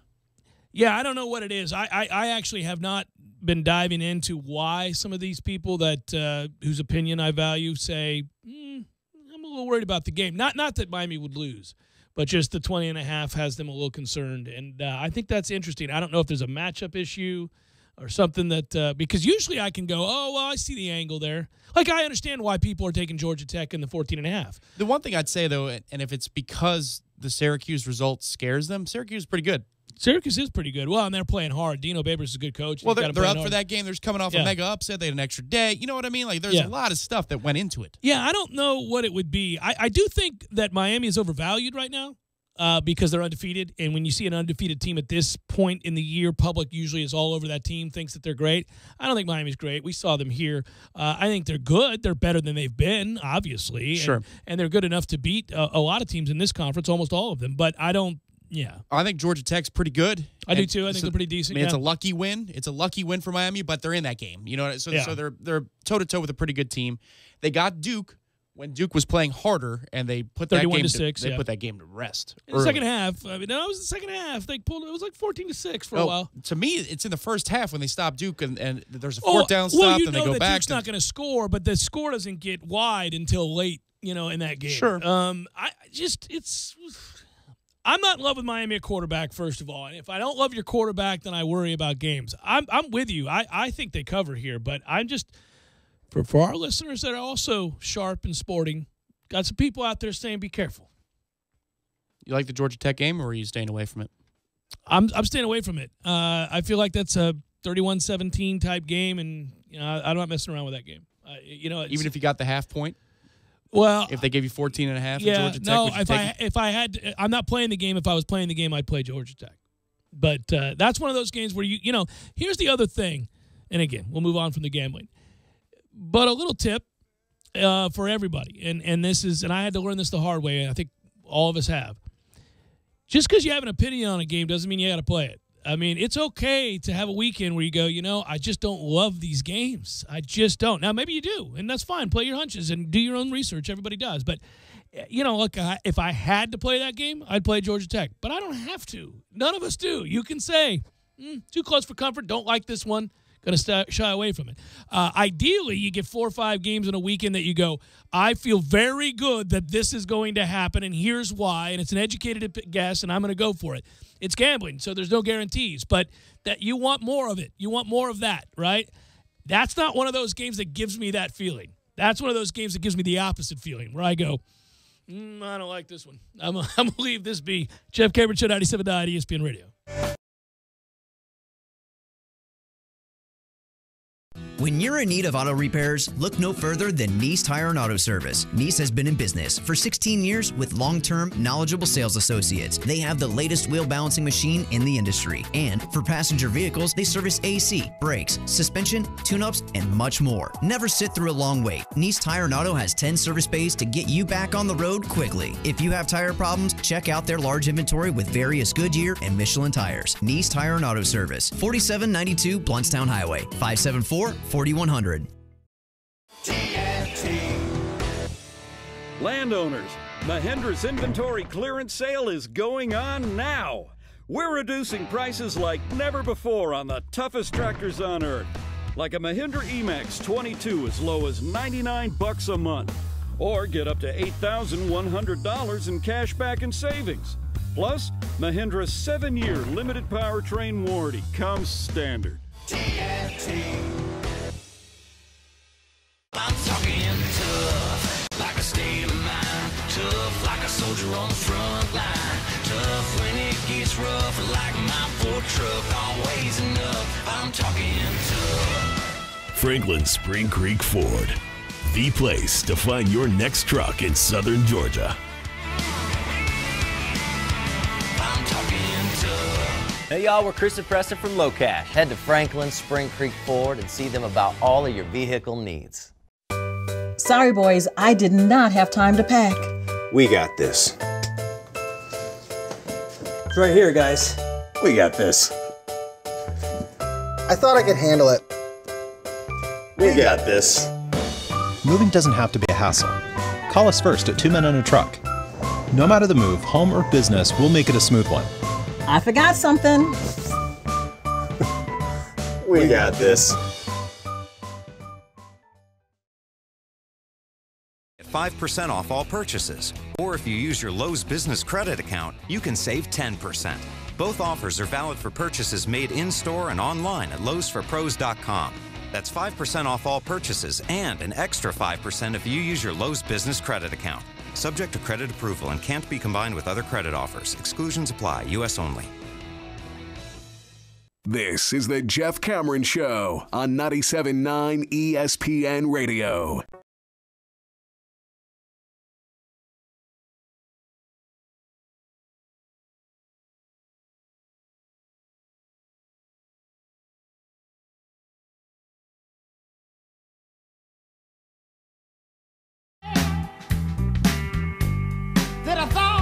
Libations Friday continues now. Our thanks to Lee Sterling, Paramount Sports. Hey, Matthew, if you're listening in there while directing this fine radio/TV show, the Phillies are in line to meet up with Joe Girardi. Here's your hire, buddy. How excited you must be. Is that an awful hire, though? He's just an ass. But if you're a younger team looking for direction, it might not be a bad hire. Yeah, might that be the guy they match you want? up? They do probably match up well. Joe's more. Here's the thing. I mean, if you're just looking,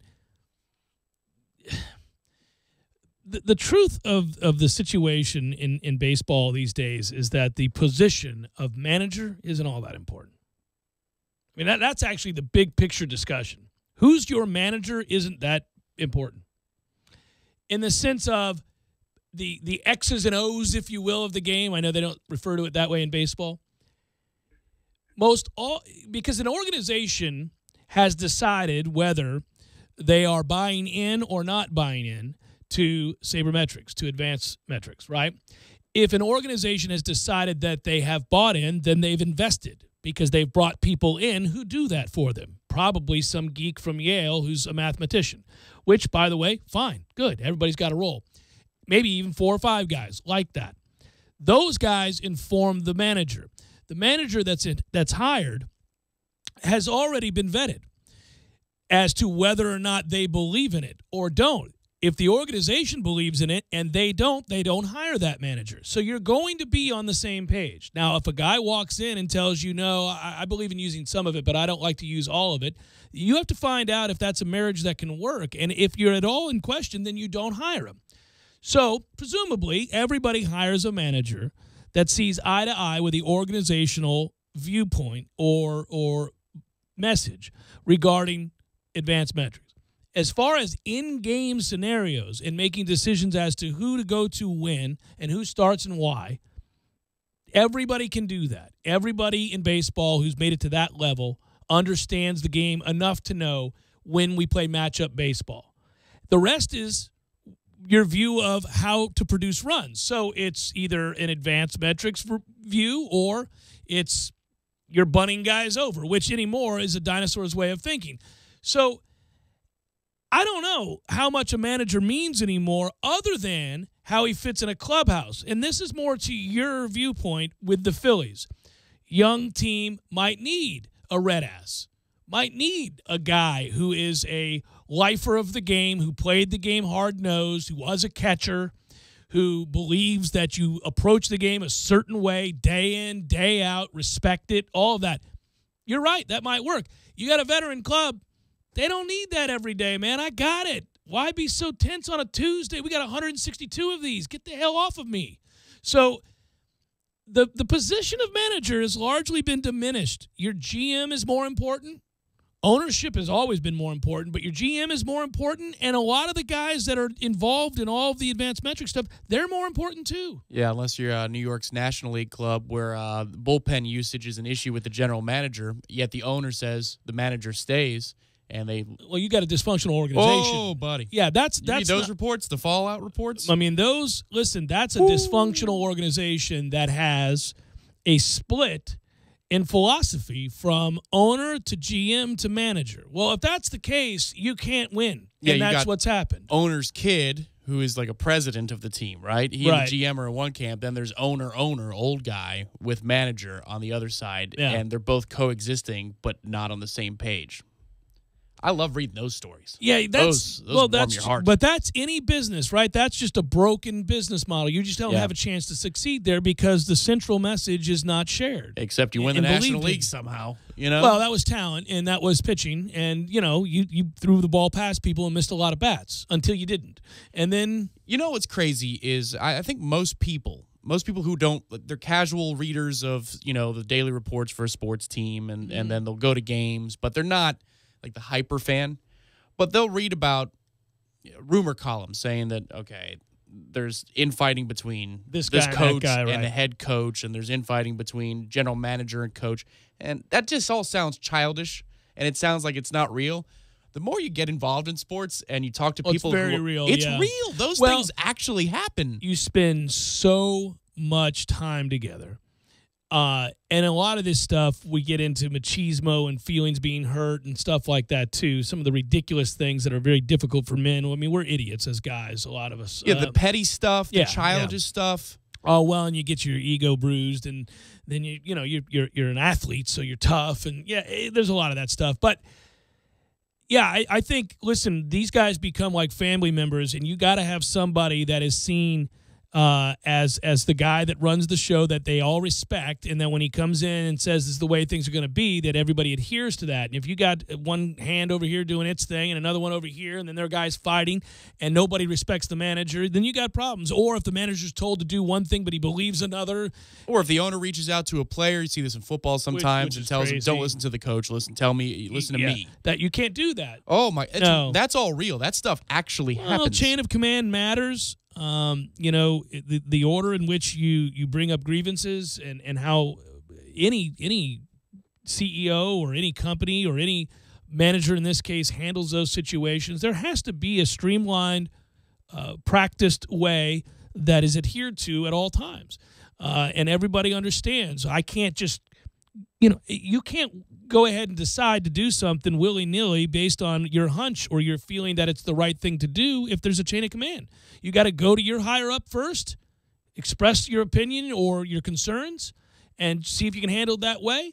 If it continues and it doesn't get ironed out and it becomes a persistent problem and you don't believe that they're listening to you or that they're taking you seriously, you go then after having thoroughly gone through that process, you go to the next guy. You don't just go straight to the owner. So when you read things like that, you think to yourself, well, what are we doing here? How has this not been conveyed to the organization, to the players, to the underlings? How is that not something that it's understood by all? Yeah, it's because somebody along the chain of command, be it a player, coach, or manager, general manager, whatever, somebody believes they can do somebody else's job while doing their own job. And that's why it happens. And usually it's from the top down. Usually it's the owner believes he can do the general manager's job. Mm-hmm. Or the owner believes that he knows as much about, baseball as somebody who's been a lifer in the game. And so they make a decision. They go over the general manager, back down the ladder. And they've got dollars involved. And so ultimately... Right. They're correct because they have the power, but it doesn't mean they're right. They can do whatever they want. The meddling of owners is amazing. The only thing I know about for sure is the stuff with the Marlins, and I've known that for years. And now that he's no longer with the team, I can reveal some of that kind of stuff. But Jeffrey would call and say, "I want you to throw so and so tonight." And if we go to the pen, I want you to throw somebody tonight. We haven't seen enough of him. I'm paying good money for him. Well, he's had a sore shoulder, and we're kind of taking it easy this week. He threw too many innings last month. We're going to make sure he's right, and we called a kid up yesterday, and he'll eat that inning tonight if we need to from the left side. No, I want to see so-and-so. Now, you know how maddening that's got to be? Yeah. Because then you throw him out there, and he doesn't have his good stuff, and he gives up the game-time 2-run homer, and now he's compromised the result of a game, and I'm going to wear it at the press conference. Nobody else. I'm going to wear it. But I can't tell you at the press conference that I picked up that phone and it was my owner telling me before the game that no matter what, if we had to go to a lefty, I had to bring that guy in. And I didn't want to. But I can't tell anybody that. I just have to look like the dumbass that went to the guy with the sore shoulder that the media's reported has a sore shoulder. Right. And so I look like a fool. That's got to be incredibly difficult. And those are the things we don't learn about, don't see, and it makes it really hard sometimes to judge a manager fairly. Well, sure, and this is where, for me, the eye-opening experience was being an intern and then a part-timer in 2009 and then 2010. And it's during the final days of basically the Bowden administration era, if you will, and you hear about everything that went on, those coaches' offices, crazy, the locker room, and all that stuff. Mm-hmm. Well, the famed USF game. Oh my God. That's crazy. I mean, those stories, you wouldn't believe them. If you're just outside of Doak on a Saturday and you come to your 7 games a year and you go home and somebody comes out to you and says, well, here's what's going on in there. I heard there was a fight before the game because this coach believed that he's in charge. Right. And this coach, and Joe Fan is talking to Jim Fan, and Jim Fan tells Joe, yeah. Like, get the hell out of here with that that's not nonsense. happening, man. These are grown-ups paid millions of dollars. They're not engaged. Yeah. Right. Yeah. Oh, yes, they are. Yes, they are. Is right. Yeah. Everybody's got an ego. Everybody's got a way of doing things. Everybody's got a belief the way things should be done, and that's why you have to have a structure within the organization that is agreed to and understood by all, and that's how we're going to do things. And usually when you see that kind of a culture in a well-run organization, the kind of absurdities in the seasons that go completely awry, short of injury, they just don't happen. But I mean, listen, the greater concern in the situation we have here with tonight's game and this team and this season as a whole isn't so much the losses. To me, I've shifted my greater concern a long time ago because there's just too much talent here, and I also am well aware that all of these coaches, to varying degrees, certainly know what they're doing. They know football. So I'm not questioning the competence of my football coaches. I'm not questioning their desire to win. I'm not questioning the acumen of my head coach. What I've begun to question and wonder about, and the reason I believe some change is necessary, is that I do think there is a breakdown in maybe not the chain of command, but in the way that coaches interact with one another. I don't think that this is a healthy situation currently.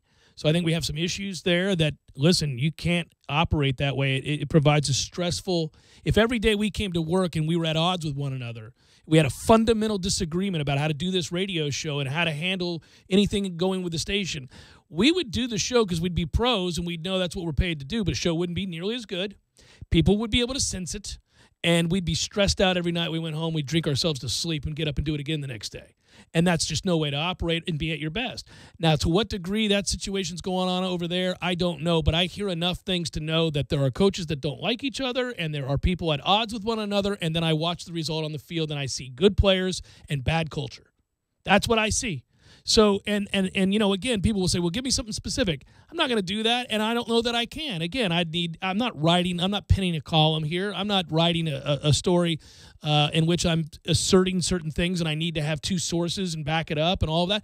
I'm saying that you hear enough stuff, then you look at the culture, you watch the breakdowns every week, and you can make a safe assumption. You can certainly posit a guess as to why this is happening, because it's not the players. They got good players. During the last decade, they had not good enough players. We keep beating this drum, but they got good players right now. Yeah, they have plenty of good players. Especially on defense. And when you see these breakdowns on defense, then you have to question. I'll tell you one thing I have to say about Saturday's game, the amount of talent in the same gap, that's a ton of talent, Oh. The amount of talent that's right there. Right. Plugging the same part of the field. I mean, wow. So what does it tell you? It either tells you, I think, that it's not being taught properly. I mean, I think that's certainly a guess you could throw out there, that in practice we're not teaching it properly. But the problem with that is, the problem with guessing that that's the issue, is that somehow it informs the listener or people that are wondering what the issue is, that members of the defensive staff don't understand the concepts, and I don't think that's true. They would not. Charles Kelly or anybody else on that staff would not inform his linebackers to tackle both of them, to tackle the running back or go to the same hole without anybody touching Lamar Jackson. I'm sure it's not taught that way. Right. So if it's not taught that, by the way, if it were being taught that way, Jimbo Fisher would step in and go, no, that's not what we do. What are you talking about, Charles, Bill, or whomever? No, we don't want two guys in the same gap. So the fact that it happens in the game would suggest to me that guys are just freelancing and that there are no repercussions. That's part of it, and I think part of it is also a snowball effect where I think everybody's feeling a little bit overwhelmed. Everyone. I think even the coaching staff, you know how it is, man. Anybody listening to this, whether it be in your own family life, personal life, could be the holidays. Right. You had that feeling where stressed like, out, God, yeah. man, can we slow down? Mm-hmm. Can we slow down just for a minute? I think it got to that place because there isn't trust both ways. I think there's a little bit of a trust issue between the players and the coaches, and by that I mean the players don't believe they're put in the best position to succeed. Well, then you're talking about a culture problem at that point. Yeah, yes. So this is where But we're that's at. where it comes from. I don't think it stems from an incorrect message. It stems from perhaps a message that not everybody's on the same page with.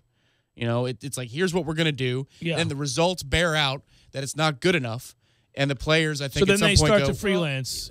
Yeah, because they want to make a play. Right. Because they want to win. Because they want to win. Sure. Not because they want to say screw the No, coach. no. It's because, well, damn it, this isn't working. We got to do something. And that's how it all gets out of whack. But what's hard, and I think what's hard there is, and I know we're up against it, but I think what's really difficult here is this. Okay, so at that point, you're going to go and tell the players when you show them on film, we can't do this. And the reason we can't do this is it leads to this. Your job is not to cover for player A. Your job is not to try to freelance and make this play because it will lead to a breakdown. And we don't teach it that way, and you know that. And this is the result, and that's a first down or a touchdown or whatever it might be because you freelance. But here's the problem. So you know you can remedy that by showing them on film how it's wrong. And you can teach them and tell them the repercussions of your freelance or your efforts. And, hey, I appreciate you want to make a play, but you're killing us. That's not how it's designed. Well, if they don't trust you to begin with. Right, your words don't matter. They don't matter. It's falling on deaf ears. And so now you got to make a change because they have already decided that guy's message doesn't matter. And for all the assuming and guessing we're doing, trying to figure out exactly what it is, that's not a guess. The words don't matter. Jimbo said it last year. We saw it on Showtime. That's right. The coach's words don't mean as much as they should. Yeah, he wanted to know why they weren't connecting, what was going wrong. And because he can see the same thing. He's watching the film, and they got even better film, and we're looking at this stuff, going back, watching every play. And you and I can sit there and go, there's no way this is designed like that. I mean, beyond just understanding the basic concepts of what you're doing here in order to try to stop this out of this formation, anybody can go and educate themselves on that. You wouldn't have to have played. You can just educate yourself on that. But you also know, just from a common sense standpoint, you don't even, if you don't feel like investing that much time, from a common sense standpoint, you don't have two guys occupying the same gap while the Heisman Trophy winner runs free to the outside for an easy 20 yards and needs to make one guy miss, and there's no contain. Right. Well, it's as asinine, on defense. If that is something that offense, but defense. I'm not so. It's the same thing as two receivers running similar routes going to the same spot in the field. Right. It's that crazy. You know that somebody's made a mistake. It certainly wasn't designed that way, and then you're best to try to go back through and find out based on formation what they were trying to do against that look and whose fault it is. You can usually discern that just by it's common sense stuff. It's not rocket science. It's really not. And by the way we're calling the game right now, both on offense and defense, is as basic as it gets. I'm serious about that. That's not an opinion. That's a fact. We're not doing anything that is overly complex at all. And I think it's because we're struggling with everything that they've just simplified it to its core. And we're still having problems. And we'll see tonight. It'll be interesting to see if their techniques are solid, if the run fits are there, and the passion. I mean, I'm going to need to see some passion because BC will bring that tonight. They believe right now. Jeff Cameron Show, 97.9 ESPN Radio. Again.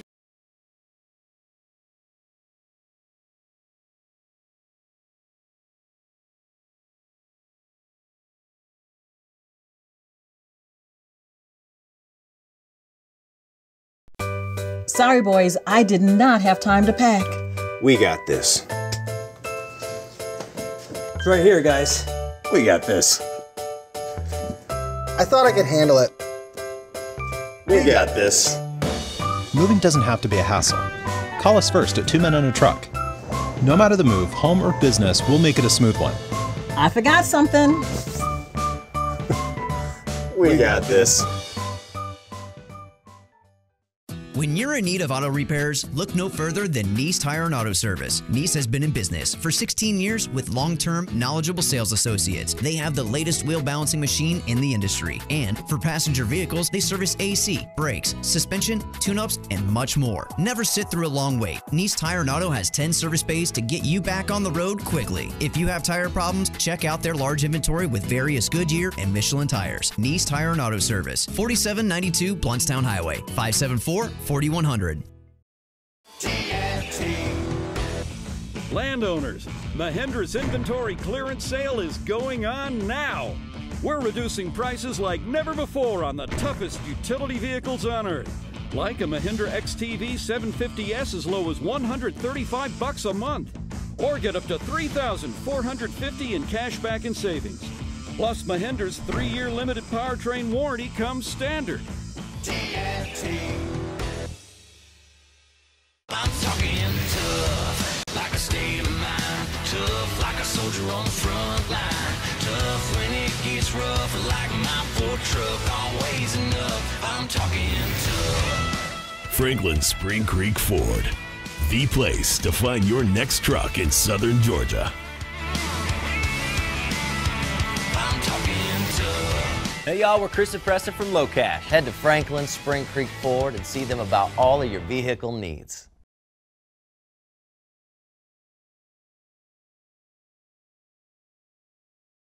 Clip Stylist, or look for the Help a Hero donation box.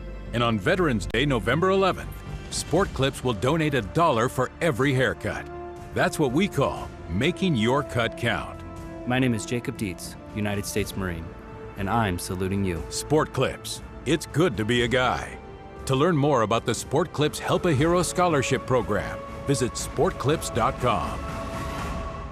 The secret to better gas mileage and a longer-lasting engine? Super Lube it every 3 months or 3,000 miles. The secret to even better gas mileage? Fuel Joules, a gas tank additive that'll increase your MPG by as much as 7%. And today, when you change your oil at Super Lube, you get a free bottle of Fuel Joules. Crystal Matthews and Amber Cossack own Solid Start, the company that makes Fuel Joules. Every time we sell a bottle of Fuel Joules, a donation will be made to the National Breast Cancer Foundation. In October is Breast Cancer Awareness Month. There are 19 Tallahassee area Super Lubes. There's probably one right around the corner right now. Free offer valid without coupons or discounts.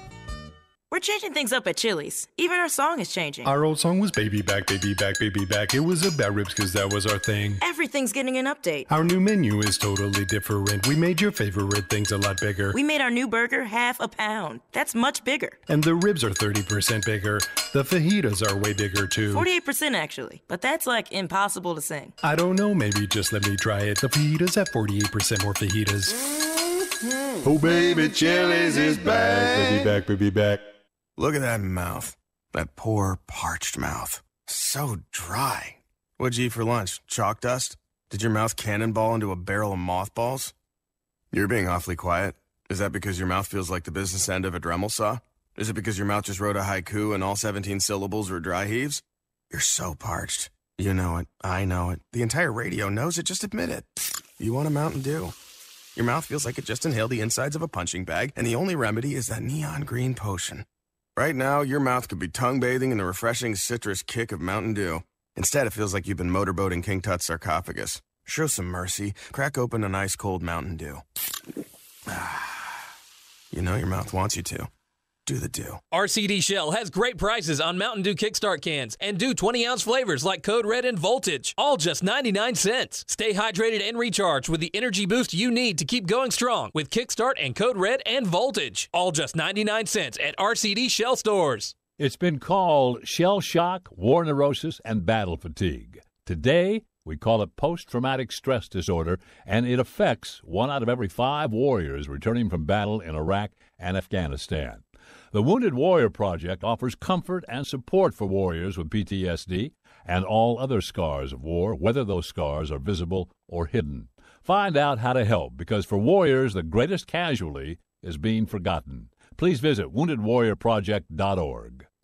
Live from the Dale Earnhardt Jr. Buick GMC Cadillac Studios in the capital city of Tallahassee, this is the Jeff Cameron Show on 97.9 ESPN Radio. It's Libations Friday, brought to you by Corner Pocket Bar and Grill. Corner Pocket Bar and Grill on Appalachian Parkway. Tallahassee loves the Corner Pocket.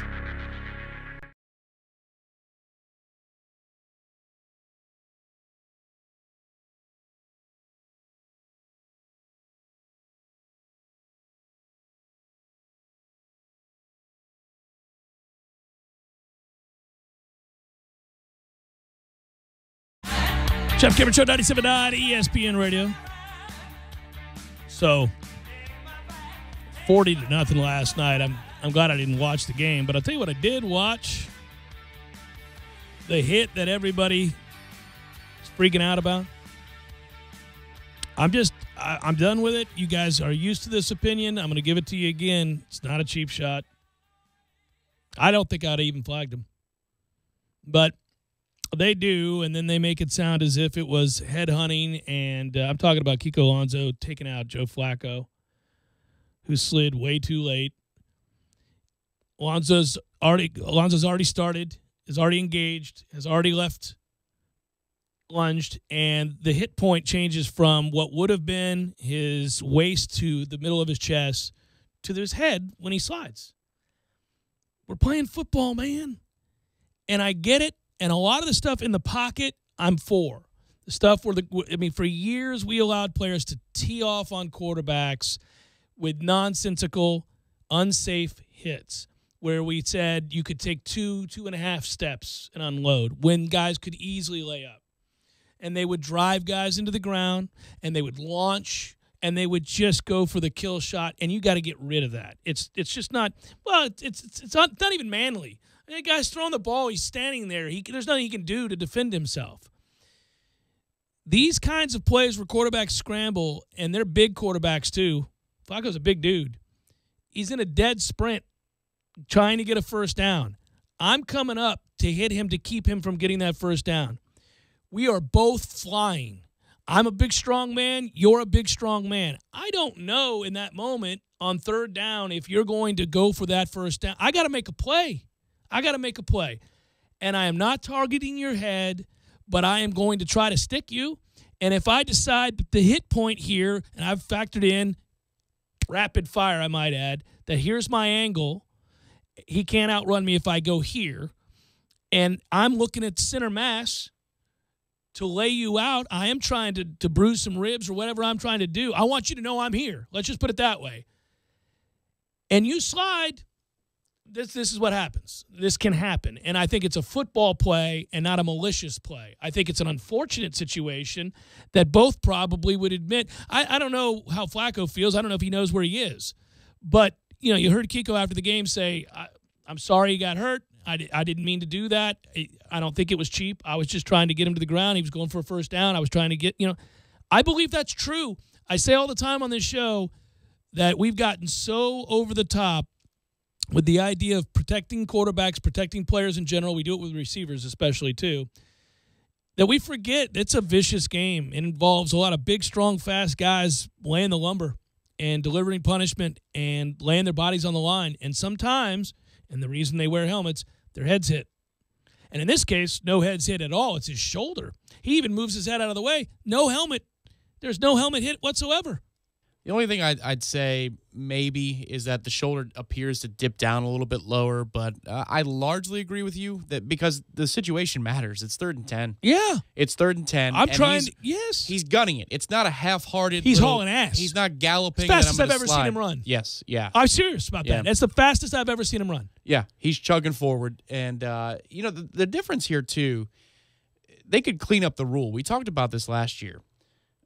The Bucs are on the road. They're in Kansas City. They end up winning this game. But in the second half, Alex Smith scores a touchdown. He slides into the end zone for no reason. He doesn't need a baseball slide in the end zone, but he does. And he starts the slide 1.5 yards short of the end zone. And so I tweeted at Mike Pereira hoping for a response because he's, the Fox NFL guru guy for rulings. I said I took a screenshot of the television in front of me when DVR'd it, and I said, now he starts his slide here at the 1 or behind the 1 yard line. Why is this not, He's down. He's down. He said that's the college rule. The NFL rule is the quarterback slides, he's not down until his body hits the ground. So you could do an athletic baseball slide, kind of like for like 7 yards? Well, I mean, if your body doesn't hit the ground for 3 or 4 feet in front of the place you start your slide, that extra yard is awarded to you because you're not down yet. You've got to change that rule fundamentally. Yeah, you do. Because you're going to get somebody hurt. Because you're going to get somebody hurt with a late slide. Because if you can hit them, in theory, that means that you can hit the quarterback, and it's legal until he is down and on the ground. But there is time that elapses and space that elapses between when you start the slide and you get on the ground. Does that sound dense? Yes, it does. But the whole point is they are afforded different protections for sliding, and yet the protections don't make sense fundamentally. And this is what you're going to get, too.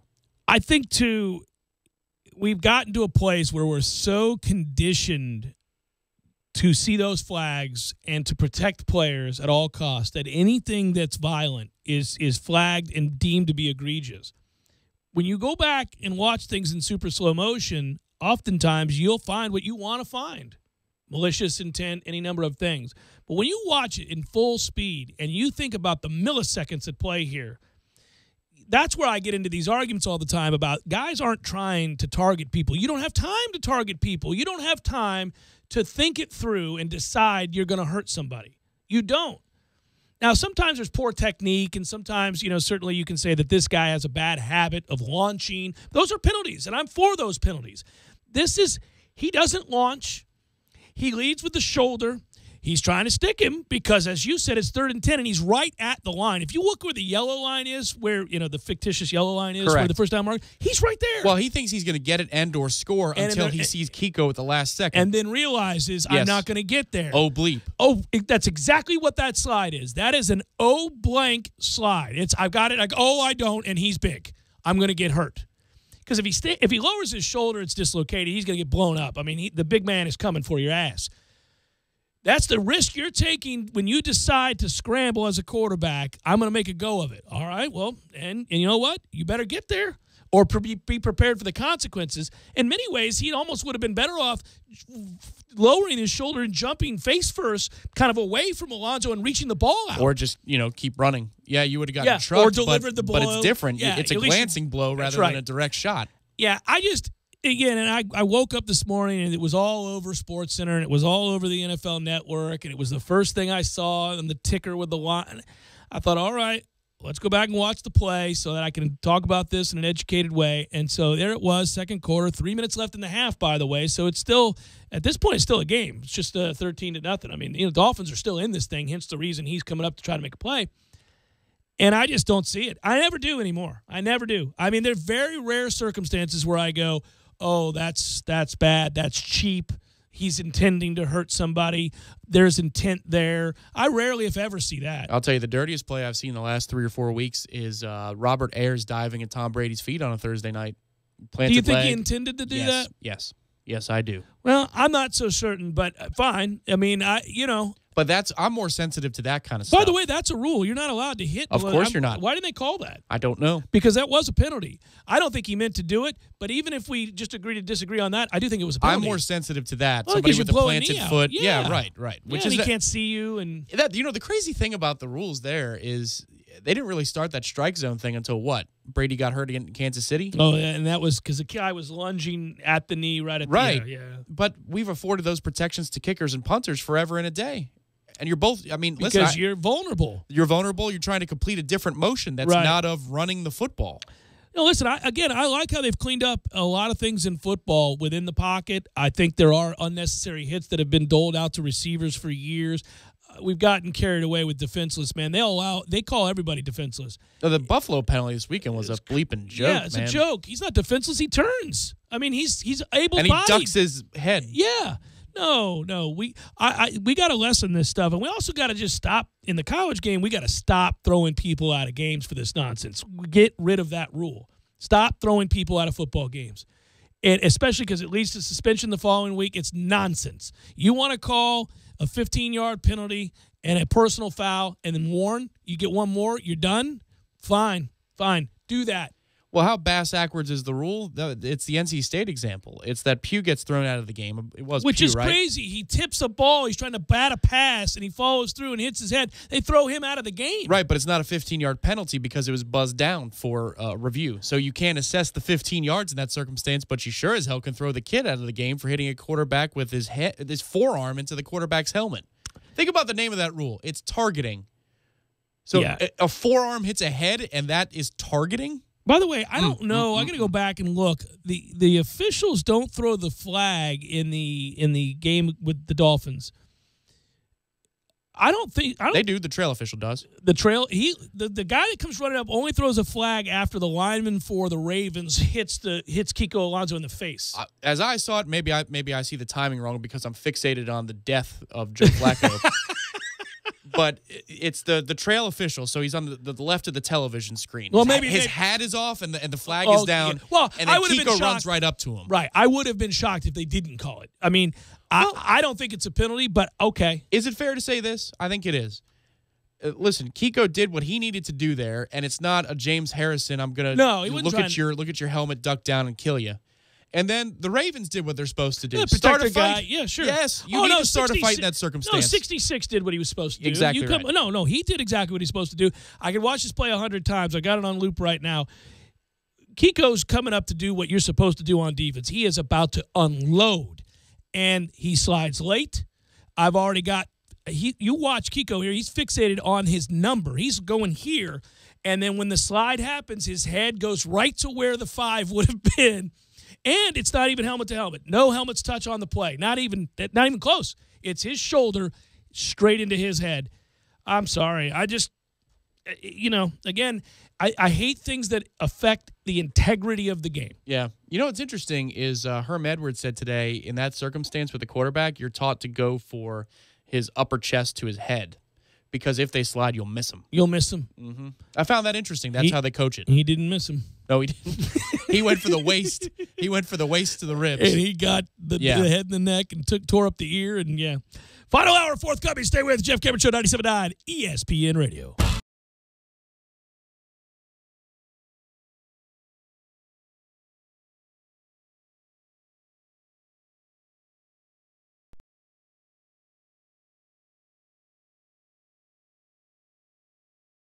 When you're in need of auto repairs, look no further than Nice Tire and Auto Service. Nice has been in business for 16 years with long-term, knowledgeable sales associates. They have the latest wheel balancing machine in the industry. And for passenger vehicles, they service AC, brakes, suspension, tune-ups, and much more. Never sit through a long wait. Nice Tire and Auto has 10 service bays to get you back on the road quickly. If you have tire problems, check out their large inventory with various Goodyear and Michelin tires. Nice Tire and Auto Service, 4792 Bluntstown Highway, 574-4100. Landowners, Mahindra's inventory clearance sale is going on now. We're reducing prices like never before on the toughest tractors on earth. Like a Mahindra E-Max 22 as low as $99 a month. Or get up to $8,100 in cash back and savings. Plus, Mahindra's 7-year limited powertrain warranty comes standard. I'm talking tough, like a state of mind. Tough like a soldier on the front line. Tough when it gets rough, like my Ford truck, always enough. I'm talking tough. Franklin Spring Creek Ford, the place to find your next truck in southern Georgia. I'm talking tough. Hey y'all, we're Chris and Preston from Low Cash. Head to Franklin Spring Creek Ford and see them about all of your vehicle needs. Sorry, boys, I did not have time to pack. We got this. It's right here, guys. We got this. I thought I could handle it. We got this. Moving doesn't have to be a hassle. Call us first at 2 Men on a Truck. No matter the move, home or business, we'll make it a smooth one. I forgot something. We got this.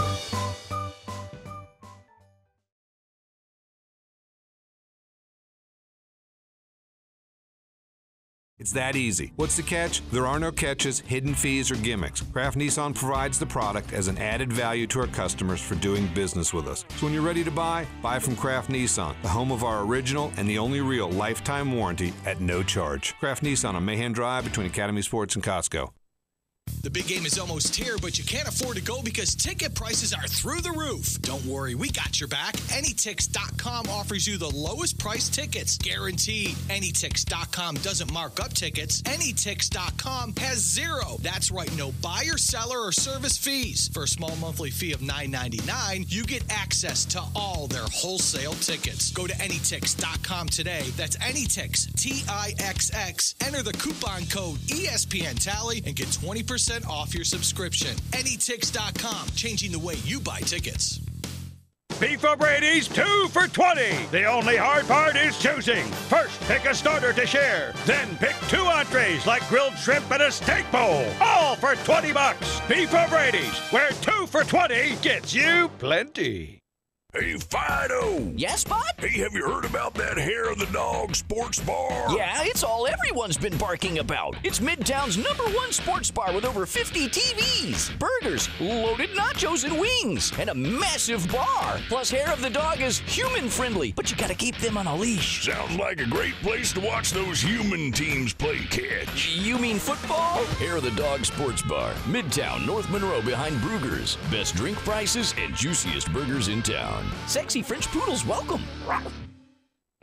Hey pros, from property updates to new construction, Lowe's makes it easy to save during our Ready to Refresh event. Get up to 30% off appliance special values, including great brands like GE. That's up to 30% off washers, dryers, refrigerators, and more. And knock new doors off your list with up to 10% off select in-stock Therma-Tru entry doors. For details, see Lowe'sForPros.com or stop by the Pro Desk at your nearest Lowe's. Appliance offer valid 9/28 through 10/31. Door offer valid 10/23 through 11/3. Selection varies by store, U.S. only.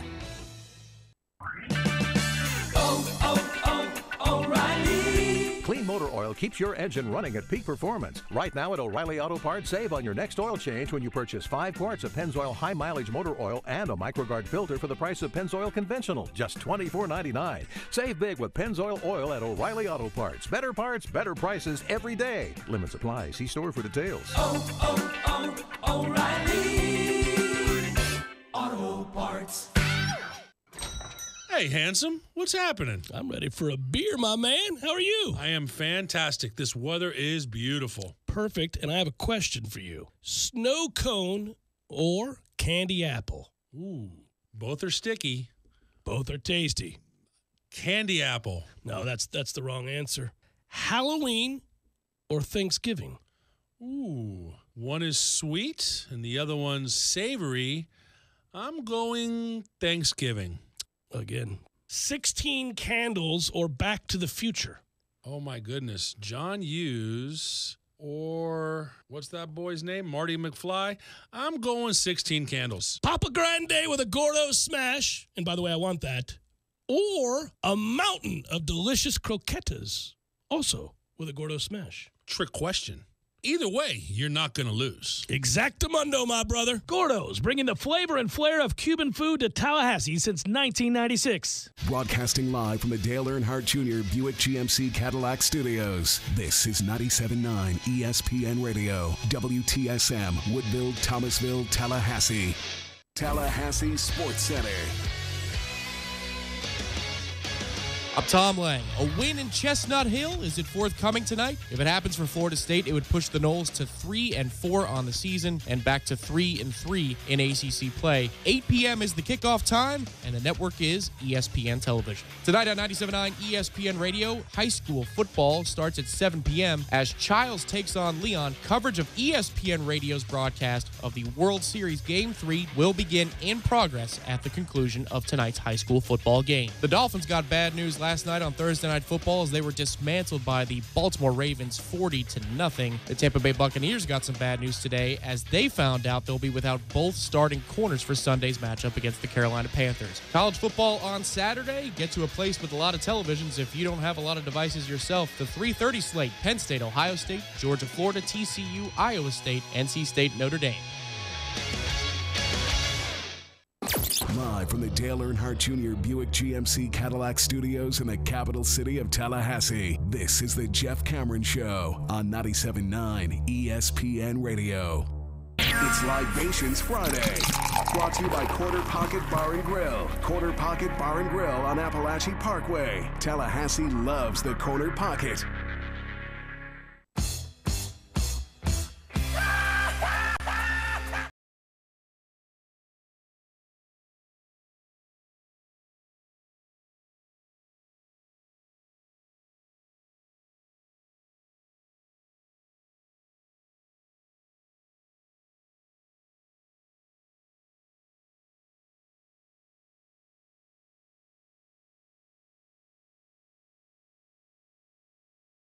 Final hour of the Jeff Cameron Show, at least for this week, and a glorious Libations Friday to you and yours. Loosey-goosey edition of the program. We're online, ESPNTallahassee.com. Go there to listen live via the streaming free always. Don't miss anything, but if you do, on Twitter, it's at Jay Cameron Show. You'll catch up with some of the show content there, but also online, ESPN Tallahassee, and on iTunes. We'll post the show all 3 hours every day upon the conclusion. Email us, jcs at 97.espnradio.com, WTSM app for your mobile devices. All right, so it's not long now, kids. Here we go, a different form of a Friday night, 8 o'clock, so 3 hours. We'll be watching this game. I'm a little nervous. You're a little nervous. We're all a little nervous. Doesn't feel like game day to me. I'm trying to get in the swing there. Doesn't quite feel like it's time to play football. I hope the team doesn't feel that way. You can get lulled into that on a Friday night up at Chestnut Hill, Massachusetts, Alumni Stadium. 44,000, usually about 30,000, maybe.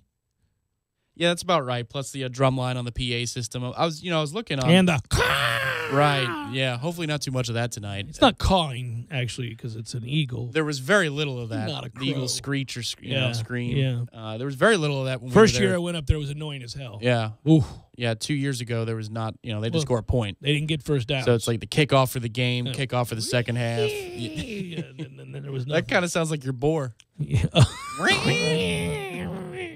So I'm looking for updates from up there. You usually get a couple of last-second things from the beat, being that we're 3 hours away from kickoff. I didn't see anything.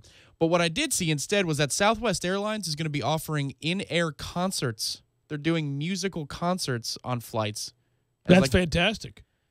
Is it, though? Well, if you what get if the they artist, suck? yeah, if it's not somebody you care for, that hurts. But you wouldn't book that flight, so you'd be all right. Yeah. Yeah. Anyhow, that's interesting. I wonder how much those guys are getting paid. You didn't pay me a lot to sit there. And play. Well, it was with the record company. They did the whole I thing. see. Yeah. Mac Brown's going to be the analyst tonight again. We love you, Mac.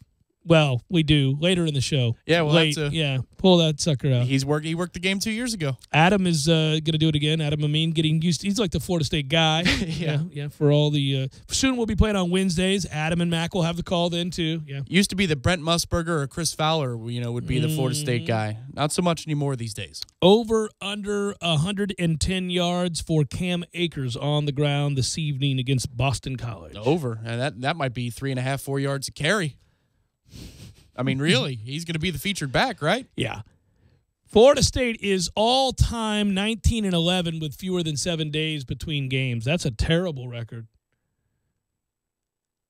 They are 4-0 under Jimbo Fisher in that circumstance. That's a great record.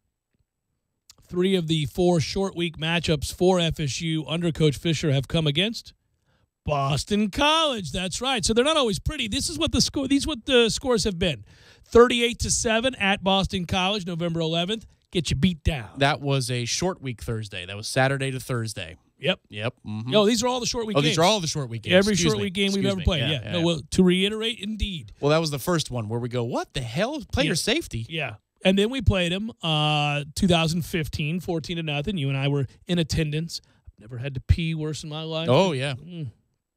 I'm scarred by it. I'm sure there's damage that's been done. Remember how hot it was down there waiting for the train, too? You walk down the steps. Ridiculous. It was like 99 degrees. Everything about our way into the stadium was problematic. Yeah. Once we got there, it was great. Belichick pulls up. It was gorgeous, too, up there. It was beautiful. Yeah, we had a good time.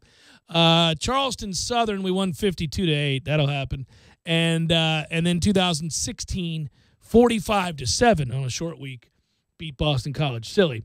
So, we've won these games under Coach Fisher.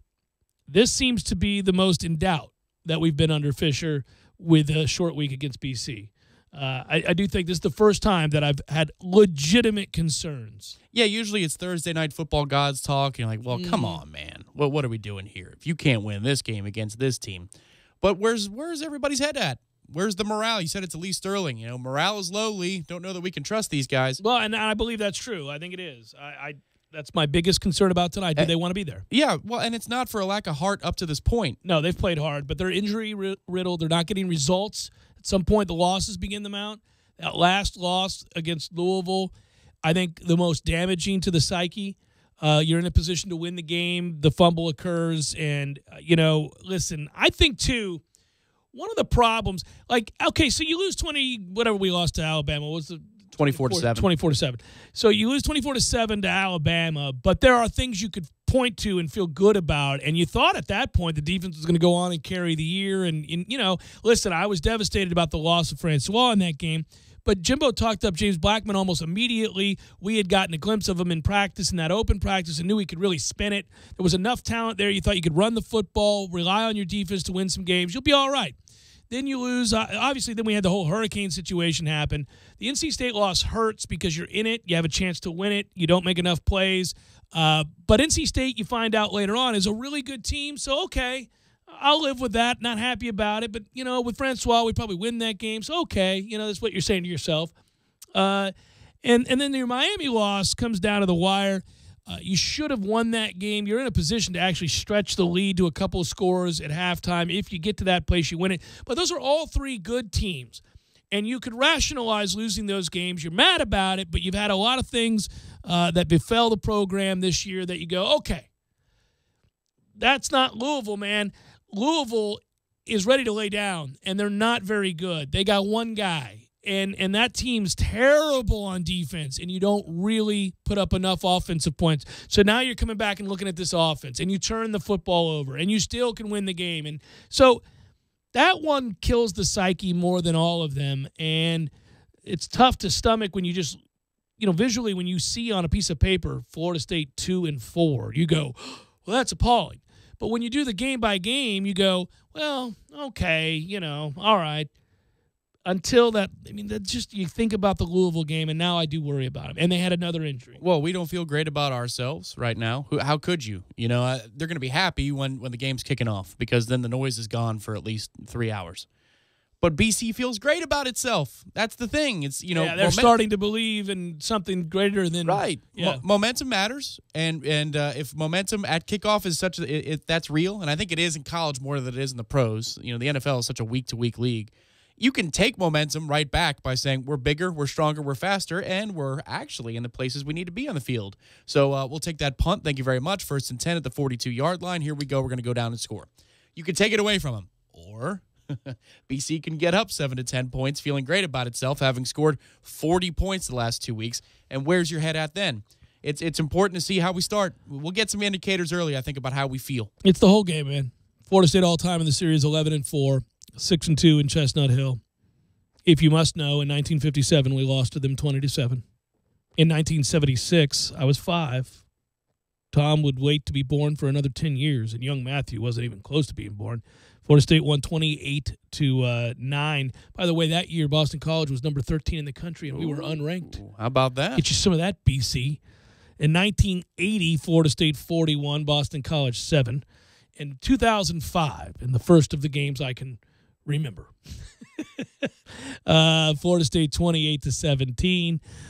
2006, Boston College beat Florida State 24-19. You remember that? 2007, Florida State 27-17. 2008, Boston College 27-17. So back-to-back years of 27-17. Just flipperoo on the result. You remember that game? Yeah, that's on the road, right? No. 08?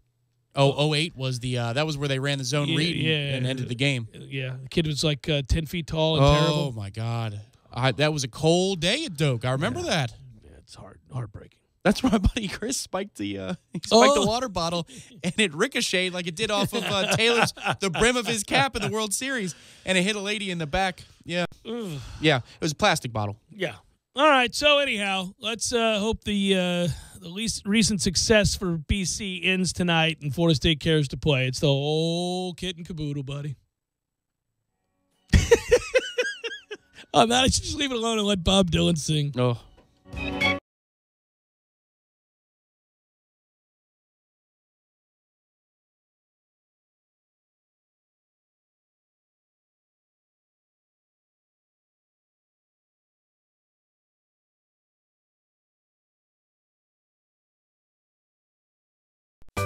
Sorry, boys, I did not have time to pack.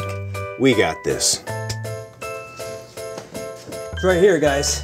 We got this. I thought I could handle it.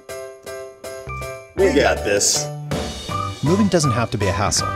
Call us first at 2 Men and a Truck. No matter the move, home or business, we'll make it a smooth one. I forgot something. We got this. When you're in need of auto repairs, look no further than Nice Tire and Auto Service. Nice has been in business for 16 years with long-term, knowledgeable sales associates. They have the latest wheel balancing machine in the industry. And for passenger vehicles, they service AC, brakes, suspension, tune-ups, and much more. Never sit through a long wait. Nice Tire and Auto has 10 service bays to get you back on the road quickly. If you have tire problems, check out their large inventory with various Goodyear and Michelin tires. Nice Tire and Auto Service, 4792 Bluntstown Highway, 574-4100. Landowners, Mahindra's inventory clearance sale is going on now. We're reducing prices like never before on the toughest utility vehicles on earth. Like a Mahindra XTV 750S as low as $135 a month. Or get up to $3,450 in cash back and savings. Plus, Mahindra's 3-year limited powertrain warranty comes standard. I'm talking tough, like a state of mind. Tough, like a soldier on the front line. Tough when it gets rough, like my Ford truck. Always enough, I'm talking tough. Franklin Spring Creek Ford, the place to find your next truck in southern Georgia. I'm talking tough. Hey y'all, we're Chris and Preston from Low Cash. Head to Franklin Spring Creek Ford and see them about all of your vehicle needs. When you order on HomeDepot.com, only at the Home Depot. More saving, more doing. Offer valid on select ladders, online only. The secret to better gas mileage and a longer lasting engine? Super Lube it every 3 months or 3,000 miles. The secret to even better gas mileage? Fuel Joules, a gas tank additive that'll increase your MPG by as much as 7%. And today, when you change your oil at Super Lube, you get a free bottle of Fuel Joules. Crystal Matthews and Amber Cossack own Solid Start, the company that makes Fuel Joules. Every time we sell a bottle of Fuel Joules, a donation will be made to the National Breast Cancer Foundation. In October is Breast Cancer Awareness Month. There are 19 Tallahassee area Super Lubes. There's probably one right around the corner right now. Free offer valid without coupons or discounts. Mahindra's inventory clearance is going on now. We're reducing prices like never before on the toughest utility vehicles on earth. Like a Mahindra 750S Camo as low as $135 a month, or up to $3,450 in cash back and savings. Only from Mahindra. North Florida and South Georgia's authorized Mahindra dealer is TNT Super Center, US 19 South in Thomasville, and at TNTSuperCenter.com. Offer with approved credit. See dealer for details. Program restrictions may apply. Hi, it's Jamie, Progressive #1, #2 employee. Leave a message at the... Hey, Jamie, it's me, Jamie. This is your daily pep talk. I know it's been rough going ever since people found out about your a cappella group, Mad Harmony, but you will bounce back. I mean, you're the guy always helping people find coverage options with the Name Your Price tool. It should be you giving me the pep talk. Now get out there, hit that high note, and take Mad Harmony all the way to nationals this year! Sorry, it's pitchy. Progressive Casualty Insurance Company and Affiliates. Price and coverage match limited by state law. Noel fans, ESPN Tallahassee's official home for FSU watch parties in 2017 is Miller's Ale House on Appalachian Parkway. Francois to throw for the end zone. It is caught. Touchdown. Seminoles are going for the win. The ESPN Tallahassee team will be on hand for every Seminole away football game with giveaways, a chance to win some great prizes, and to have a good time. To the pylon. He's into the end zone for an FSU touchdown. So, when the Knowles hit the road, join us at Miller's Ale House on the Parkway, the official FSU watch party headquarters of your home of the best in Seminole sports talk. 97.9 ESPN Radio, Tallahassee's Sports Authority. It's Libations Friday. Brought to you by Quarter Pocket Bar and Grill. Quarter Pocket Bar and Grill on Appalachia Parkway. Tallahassee loves the Corner Pocket.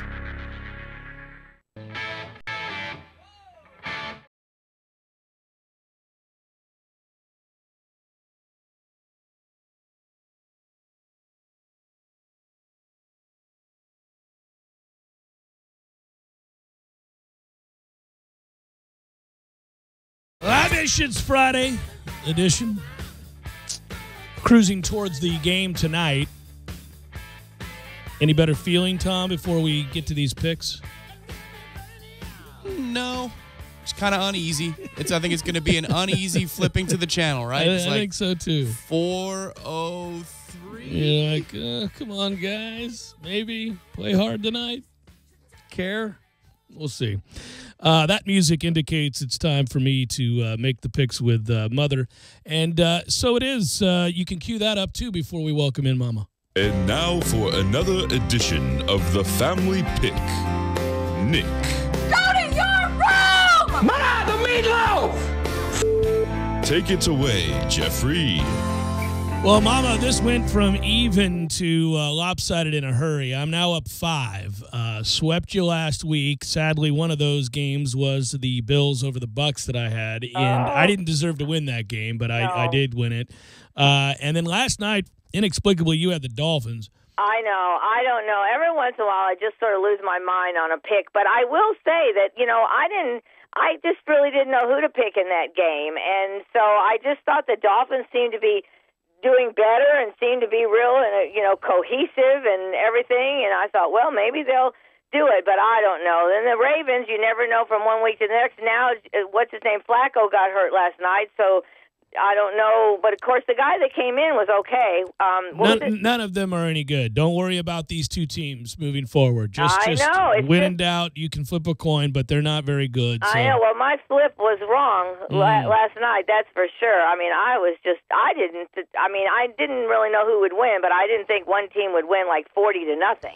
Well, so now you're down 5. I and these know. become How does that happen? Just a quick whirlwind whoopings. I told you the Chargers and the Rams are not to be toyed with, and that's you should have listened to me. I know. Well, I'm heeding that advice now. I actually think the Chargers are going to give the Patriots a game this week, and that should be fun. I hate the cross-country element and all that, but I know. Old angry Phillip Rivers is my guy, and he'll play hard, so we'll see. But let's go with the games here. Here we go. 9:30 in the morning in London. Useless ass game over there. We're gonna go with the Vikings at the Browns. You're gonna take the Vikings. I am. Okay, Falcons Jets. Good game. Yeah, Falcons Jets. I have the Jets in this game. I'm tempted. I'm going to take the Falcons one last time. I'm about done with the Falcons. I'm going to take the Falcons, but we got one different now. So give me Atlanta. Okay. They have to get right here. They've got to win. Well, and I don't want them to. Listen, I hope you win this game because it keeps the Bucs alive in the division. I know, it does. We have some hope there. But speaking of which, the Bucs have to win. They are at home. The Panthers are Jekyll and Hyde like a lot of teams in the NFL. I know. I've got the Bucs in that game. I should just give up, but I just refuse to because I think that they are better than what they. Last week, there's no way they were going to win when they're down 31-0 or whatever it was. But the fact that they fought back and they could have won that game if Humphreys hadn't fumbled. Oh, wait! You got two games mixed up, Mom. You're thinking of 2 weeks ago against Arizona. Last week we weren't down 31-0. We had the lead 27-20 in the fourth quarter. Oh gosh, that's right. Well, see, both of those games, we should have won both of those games. No, we shouldn't have won the first one. The second one we should have won. We lead late after Jameis makes an incredible play on the run and throws in the corner of the end zone to Evans. Our defense gives it up in 46 seconds. Yeah, I know, and that's the thing. Oh my gosh! And we had a chance. To win that game. We were up, and then we. Oh Lord, it was just terrible. I'll take the Bucs as well. So right now we got one difference. Okay. All right, 49ers at the Eagles. You're going to take the Eagles. The Bears are at the Saints. You'll take the Saints. Yes, I am. Chargers are at the Patriots. Yeah, I'm going to take the Patriots, but I know about you and your Chargers, and I like Phillip Rivers too. But I just since New England's at home, I'm going to take them. Well, New England's also figured out their defense. It figures they get the bye week, then they play us, and then all of a sudden now they're stopping people. So I'll take New England as well. But I think it's a decent game. Here's an interesting game: Oakland at Buffalo. Yeah, I know that is an interesting game, and it's at Buffalo. And I don't think Buffalo's that bad. I've got Oakland. I don't know why exactly, but I've got Oakland. I'll take the Bills at home and hope that Oakland is not able to continue a win streak that they finally got started with that win, miraculous as it was, against the Chiefs with 5 plays at the end of the game. I know. I'll take the Bills here, and we have two different. Here's a game nobody will watch. The Colts are at the Bengals. I know. I've got the Colts. What? Mama, you do not have the Colts at the Bengals. You do not have the Colts. Oh, no, I'm sorry. I don't. I'm looking at my thing here. I don't know. I have Cincinnati. Jesus. I was about to say, I'm worried about you. Do I need to come down home and talk to you, do a little interview here, and make sure you're okay? Well, both of them are terrible, but that's true. I do have Cincinnati. Thank you. Don't do that again. At no point this year will you pick the Colts. Here we go. Texans at Seahawks. I've got the Seahawks. Me too, but that's a good game. I got the Seahawks as well. Cowboys at Redskins. Yeah, this is kind of a hard game, but I've got Dallas. I'm going to take Washington here. I'm going to take Washington to bounce back. It is a good game, and I understand why you're taking Dallas, but I'm going to take Washington at home at 3-3. I feel like they're going to play. They're going to ratchet up the intensity here and sneak by. I'll take Washington. We have 3 different now. Steelers at Lions. I've got the Steelers. I'm going to take the Lions. Give me the Lions my gosh, at home. What are you doing? Yeah, give me the little Detroit Lion action at home, huh? Oh, How about that? Gosh. A little 8:30 prime time. People in Detroit are going to be pumped. Here we go. I hope you've lost your mind this week. Well, I could have let you take the Colts, and you would have really been in dire straits. That's true, but actually I'm looking at my sheet, but I was looking down one. I also didn't confuse 2 different Bucks games for the same game. I know. Well, I tell you, the Bucks are confusing, so they've Broncos at Chiefs, you'll get right. Yeah, I've got the Chiefs. Yeah, there you go. All right, so that's it. Lord. All right, so now let me make sure here. So you've got Atlanta, and I've got the Jets. Yep. You've got Buffalo, and I've got Oakland. Yep. You've got Washington, I've got Dallas. Yep. And you got Detroit, and I've got Pittsburgh. That is correct. And okay, I know, I've got those right. I know I'm picking the Lions in an upset, but I feel like it's going to happen. Oh, my Lord. Well, I've got to get a couple of these games right. Now, you guys are, as far as college, you're playing Boston tonight. College? Yeah, we play tonight against Boston College. It's on TV tonight if you want to watch it. I don't know why you would, but you could. Well, no, are you, you're at Boston College? Yeah. Okay, now why do they play on Friday night? Your guess is as good as mine. It's a TV thing, and we refuse these days to play in these Thursday night games, so we'll offer up the ability to play on a Friday night. It's an ACC thing. Every team just about plays a Friday night game at some point. Oh, okay. I didn't realize that. Mm-hmm. All right. Well, good luck, Lord. I'm telling you, this has been not such a good season for any of our Florida teams. No. Well, Miami's undefeated, but that's not any of our teams. So. Well, I know, but I do like Mark Richt, so I'm a little sort of happy for him. But they are playing good, though. Yeah, they're playing well. I hope they lose the rest of their games. Love you, Mom. All right, sweetie. I love you. Have a good weekend. All right, you too. Bye-bye. Bye-bye. Getting worried about Mama. Good Lord. Mixing up games, taking the Colts. That might be the biggest indicator that I need to go down there and make sure everything's functioning properly. The Colts. I could have taken advantage of that and been like, okay, I've got the Bengals. Write it down. If we were tied, I might have, but I'm up 5. Yeah, I believe that. If you were tied and it was, let's say, week 17. Yeah, I'd be like, okay, you're going to take the Colts, are you? All Final right. answer? Yeah. Pull out your Regis impression? That would have been good, yeah. You sure about that there, Mom? Yeah, I've got the... Okay, Tom, write it down. Are you sure about that 5 minutes? Man, 4 games different. I'm up 5. The season could be over for Mama.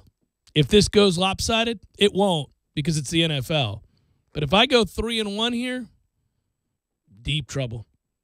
I'll be righting the wrongs of last year. As long as you don't think don't blow it. Because if you think don't blow it, then it's 5, and then it's 4, and then it's 2. No. I'm going to stay aggressive. I'm on a good run right now. I'm on such a good run right now. Somebody actually tweeted at me yesterday, I need your NFL picks. Good Lord, sir. Put the phone down. You know what I did? You know what happened there? I went back and looked. The 1 week where I went undefeated with the double-digit guys, where I just played a hunch and did double digits, that helped. And then I had seen the previous week I had also had a winning record in the NFL. So this guy is under the false impression that I've really got a handle on the NFL, which there's no such thing, sir. Nobody does. You can have a great year, and that's not really an indicator of years to come. This is a weird league. Every now and then you get a vibe about a team, and you get on board with them, and you get a feel. Part of the reasons I'm doing good in the NFL is that I've bet against the Bucs a lot. Yeah, well, there you go. That's helped. What's cost me cash money dollars in the NFL is that in the first week of the season, I was 8-1 against the spread. Oh, you were rolling. I was rolling. And then, it was there. See, that's Vegas. That might be my last win against the spread. That's Vegas. Vegas is like, we got his ass now. He won big in his opening weekend. He'll be back for years. And I know. Who goes 8-1 against the spread in the NFL? Nobody. Yeah, but you did. And it's cost you dearly. Yes, yeah. It might be close to even now, but, it shouldn't be even. It's 8-1. Cost you dearly. I'll tell you a team you never mess with, for the good or the bad. Just leave the Panthers alone, Tom. Just leave the Panthers alone. You've struggled with them. And also, I think the Falcons need to be left off your list of teams. See, now I would pick the Falcons big again this weekend. I'd double down, but I'm not going to touch it. No, because that's going to be a close game. The Jets could win that game. Jets might be better than the Falcons. The Falcons are a wreck. A wreck, I tell you. It's bizarre to watch that team. They got issues. It is bizarre to watch that team. They've got issues, and they got good players everywhere, but they've got issues. Right, everywhere. Yeah. Everywhere on that offense. They're littered with good players. That aren't playing very well at all. No. Well, listen, when you've got by far the most talented wide receiver in the NFL, a perfect combination of speed, size, strength, and he's 17th in the league. And 16 receivers having better years than Julio Jones. What the hell are you guys doing in Atlanta? Yeah, you're fired on the spot. I agree with that, by the way. There's a, it's funny. There was a conversation, Megatron, when he was in Detroit. A real quiet guy, hard worker, great player. But the guy that's on NFL Network now that used to play in Detroit as the Nate Burleson? Nate Burleson. Yeah. Told a funny story I heard earlier in the week. He said that because they were talking about what's wrong with Atlanta. Nate does a good job, by the way. He's talented. Very good at what he does, yeah. Nate was being asked questions about receivers in the league, and he was going through each team's receivers that of the better teams. And he said, the real quandary here is like what's going on in Atlanta with Julio. And they were asking about some offensive line issues and some other troubles, and I found this fascinating. He said, when I played in Detroit, he goes, early on, Megatron wouldn't ask for the ball. He just was too humble, and he would just run his routes. And he said he got frustrated one year. It was about his third year in the league, and we had gone a couple games in a row, and Stafford just wasn't finding him. And he came over to me rather than go to one of the coaches. Oh, I know what it was. They were talking about this situation with Martavis Bryant. And so he was saying, yeah, Bryant's speaking up. Well, it's interesting. He walked over and said to Nate Burleson, can you tell whoever the offensive coordinator was, can you tell them to throw me the ball? I've been in single coverage a couple times here, and, I'll catch it. He's that humble, right? And he goes, man, you need to say something. He's like, no, it's not my place. They know I'm on the team. Throw me the ball. And so Nate went over and said, hey, man, throw the damn ball. You got a 6'7" beast of a man over here. I don't care what kind of coverage you see. Throw it up. He's going to catch it. And, if you go back, it's funny. John Madden used to say that he had the Randy Moss quotient, right? He'd say at least 4 times a game, no matter what, you have to have a play in which Randy runs a 9 and you just throw it as far as you can throw it. And I don't care if there's a safety, if there's 2 corners, it doesn't matter. 4 times a game, you got to throw it as far as you can throw it and tell him to go get it because he's going to get it. And so later on, he brought up the fact that by about year 4, Megatron would walk over to Stafford or somebody and be like, hey, man, if you want to win this game. It took him that long to come out of his show like, I'm open. Now, anytime you see single coverage, whatever play we have called is no longer the play. It's to me, and that's the end of it. To bring it back somewhere close to home for just a moment, isn't that the thing we want to see with Jameis at some point where, with Evans? With the offense, with being a taskmaster. Yeah, walking over and saying. Walking over to whoever it is and say, hey, Deshaun Jackson, shut the bleep up. We're going to get the ball where the ball needs to go. Right, yeah. Become Are you that with me guy. or not? Yeah, just become that guy. What's it going to be? Well, and I think Because if it's more not, important. Godwin's good. Yeah. It's more important for a quarterback. Correct. More important. Receivers are all whiny bitches like that. So you get tired of hearing them. They're all chirping all the time. You need the man quarterback, Tom Brady, whoever it is, and you know Brady will do it. You need to be that guy. You've got to be someone that's almost unlikable at times with the way that you command your offense and your team. And that is his personality. It's amazing that he would defer. He is only 23 in a grown man's locker room, and I think sometimes where he defers, an 11-year veteran. Right, that's the thing. You bring him in, and it's like he doesn't want to dress down and break the code. 32-year-old man. But the code is also you're the quarterback. Yeah. You're the franchise. They'll cut him. They're not cutting you. And that's the thing about his relationship with Dirk that we keep talking about. At some point, if you're at odds with the head coach, that guy's going before you're going. You know how many franchise quarterbacks there are? Like 6, maybe. Now, I say all that, but then I'd also side with, even if it is Deshaun Jackson, saying, every third down are we throwing to 84? Is that just what we're going to do? Is that how it is? Every key play we're going to throw to 84? Are we? That's our thing? I just want to know, because if that's the case, I'm not going to run my routes on third down. Well, but he's running clear outs sometimes, so he you did. kind of have to do that. Yeah. He ran a clear out for Brate where he actually moved the defender, Right. which I thought was a great It was selfless. a miracle is what I thought it was. Yeah. Yes. Yeah. Well, Yeah. that they didn't throw the flag and that he did it anyway. Well, yeah, which is stunning. But, I mean, there that are more Buffalo options. game is as good as it was for Jameson. O.J. Howard is going to emerge as the other guy on third down, I think, as soon as he gets tougher in traffic. He's still not tough in traffic. Need him to be a little tougher in traffic. That's what Brate is, and you give him a lot of credit. Although, man, there's a play in the end zone. Is it the pick in the end zone? No, there's a third down when we kick a field goal. Is that what it is? There's a play. Oh, it's behind Brate in the Yeah, in it's the on. guy. It's on his front hip. It should be on his back shoulder. I agree, but the problem is it's a bad throw. But here's the deal with that: you're a 260-pound tight end, man. You run into the. Sorry, I'm hitting the mic. I'm getting so excited. You run into the chest of the defensive back. He has to move. You're taught that. Oh, that's a different play. We're talking. I'm talking about when the drive stalls in the first half. No, it might have been the first drive of the game. I mean, you could throw that to the back line of the end zone. It's a touchdown. Right. He didn't think there was anybody near Brate, so Right. it got batted away. They kick a field goal. Kick a field goal. But there's the play. You run into the chest of the DB and then cut.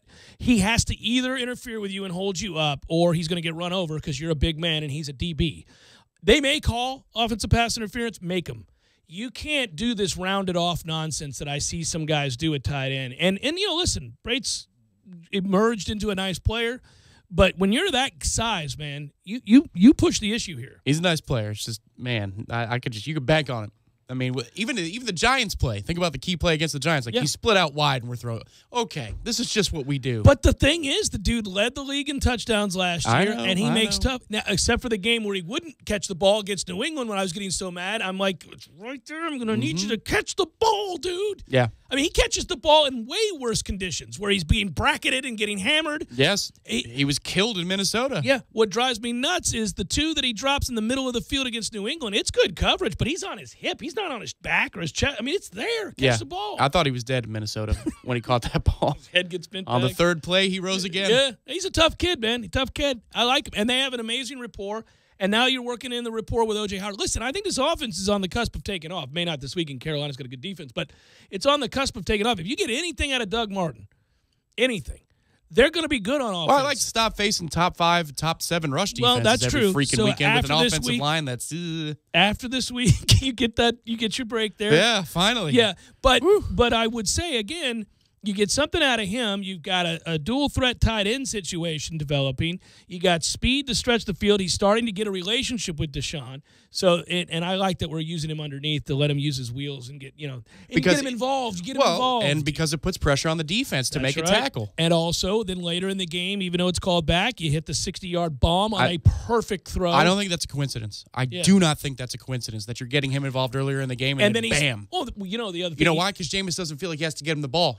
The ball's already been gotten to Deshaun Jackson. But also, did you notice for the first time this season, Deshaun fought for a ball? On that play, he has to adjust. It's a good throw, but he has to adjust the way that good receivers down the field adjust to footballs being thrown. He fought. In Minnesota, the ball was terribly underthrown, but he's jogging away in disgust. I mean, if you get him involved early, he runs better routes. He's active. He blocks for others. Is that the should-be interception that he fights for? And then it's a catch? There was one earlier this year that it was a should-be interception and he caught a ball. But well, yeah, anyway. No, but it's rare for him because he'll run poor routes and then he won't fight for the ball. Evans always fights for the ball for the most part.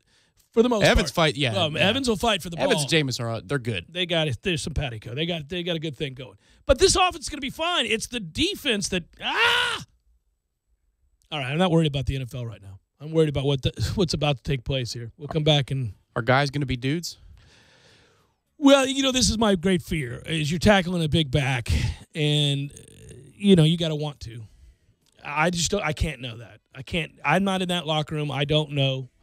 I know that those guys are prone to doing the wrong things on defense schematically. I know it can't possibly be taught that way, but clearly there is a lack of understanding as to how to execute it against certain looks. I mean, you got two people tackling the running back and nobody's tackling Lamar Jackson. Right. That's an indicator that somebody doesn't know what they're doing. Well, yeah, here's a harsh thing, and I don't mean it the way it's going to sound. You got two choices because I'll tell you it's the latter of the two. Choice A, you got a bunch of dumb players. You're just recruiting dumb players. Is that what you do? No. All the players we recruit are dumb? No. Or is it that the message isn't clearly delivered? No, I think it's quite obviously the latter. Come back, wrap it up momentarily. Jeff Cameron Show, 97.9 ESPN Radio.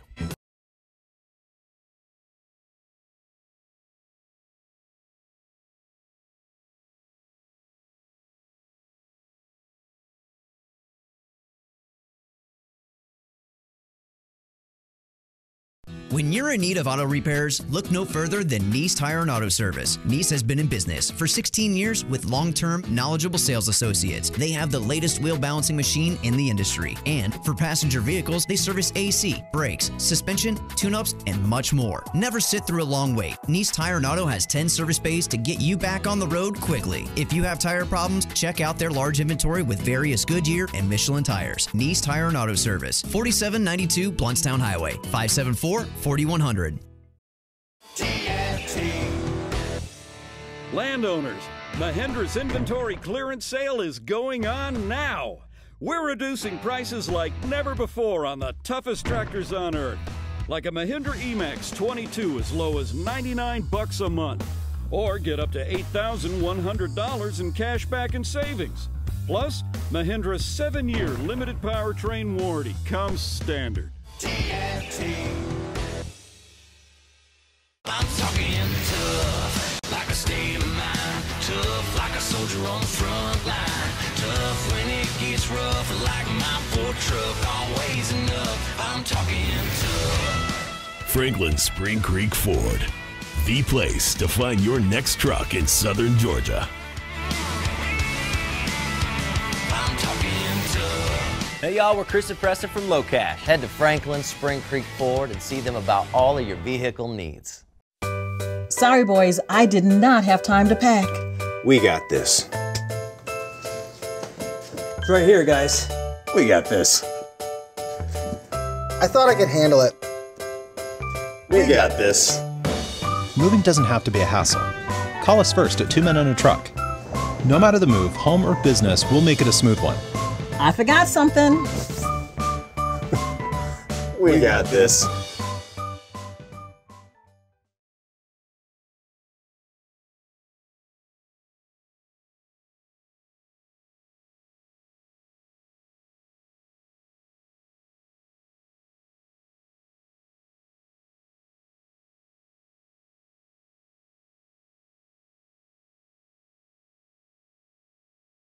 Message is not for you. All year I've been talking about our New For You program to assist good people with dings in their credit. And just last week, a friend of mine came into my office worried about his own credit rating. But thanks to our New For You program, you guessed it, he drove away in a brand new Nissan Altima. We are proud of the fact that we have helped hundreds of people that were previously limited shopping little used car lots where they overpaid, got huge finance charges, and had very few choices on cars to purchase. Some of those lots may actually hurt your credit more than they could ever help. So remember, credit score under 600? Come on in. Recent bankruptcy? Come on in. Recently divorced? Come on in. Think you have a financial problem we've never heard of? Come on in to Kraft Nissan. And come see the one dealer in Tallahassee that can really help you out. Come see the cars that everyone wants at the hottest dealer in town, Kraft Nissan. And remember, if you don't see the Kraft tag on your car, you paid too much, way too much. Kraft Nissan on Mahan Drive between Academy Sports and Costco. Or visit us on the web at craftnissan.com. Do you want the cleanest used car, truck, or SUV at the lowest price? FranksAutoWorld.com. How has Frank's Auto World become Tallahassee's fastest growing used car dealer? Simple. Frank carries up to 70 of the cleanest used cars, trucks, and SUVs, then prices them on the internet lower than the competition. Think I'm kidding? Type in FranksAutoWorld.com on your smartphone, iPad, or desktop. Get multiple pictures and even a free Carfax of each vehicle and a rating by Car Guru showing you the price is a good deal. FranksAutoWorld.com. Contact your local CenturyLink retail store to enter for a chance to win the CenturyLink Ultimate Football Fan Experience, which includes a trip to the biggest game of the year. For eligibility and official rules, go to CenturyLinkFanForLife.com/FAQ. CenturyLink, your link to what's next. Live from the Dale Earnhardt Jr. Buick GMC Cadillac Studios in the capital city of Tallahassee, this is the Jeff Cameron Show on 97.9 ESPN Radio. It's Libations Friday, brought to you by Corner Pocket Bar and Grill. Corner Pocket Bar and Grill on Appalachie Parkway. Tallahassee loves the Corner Pocket.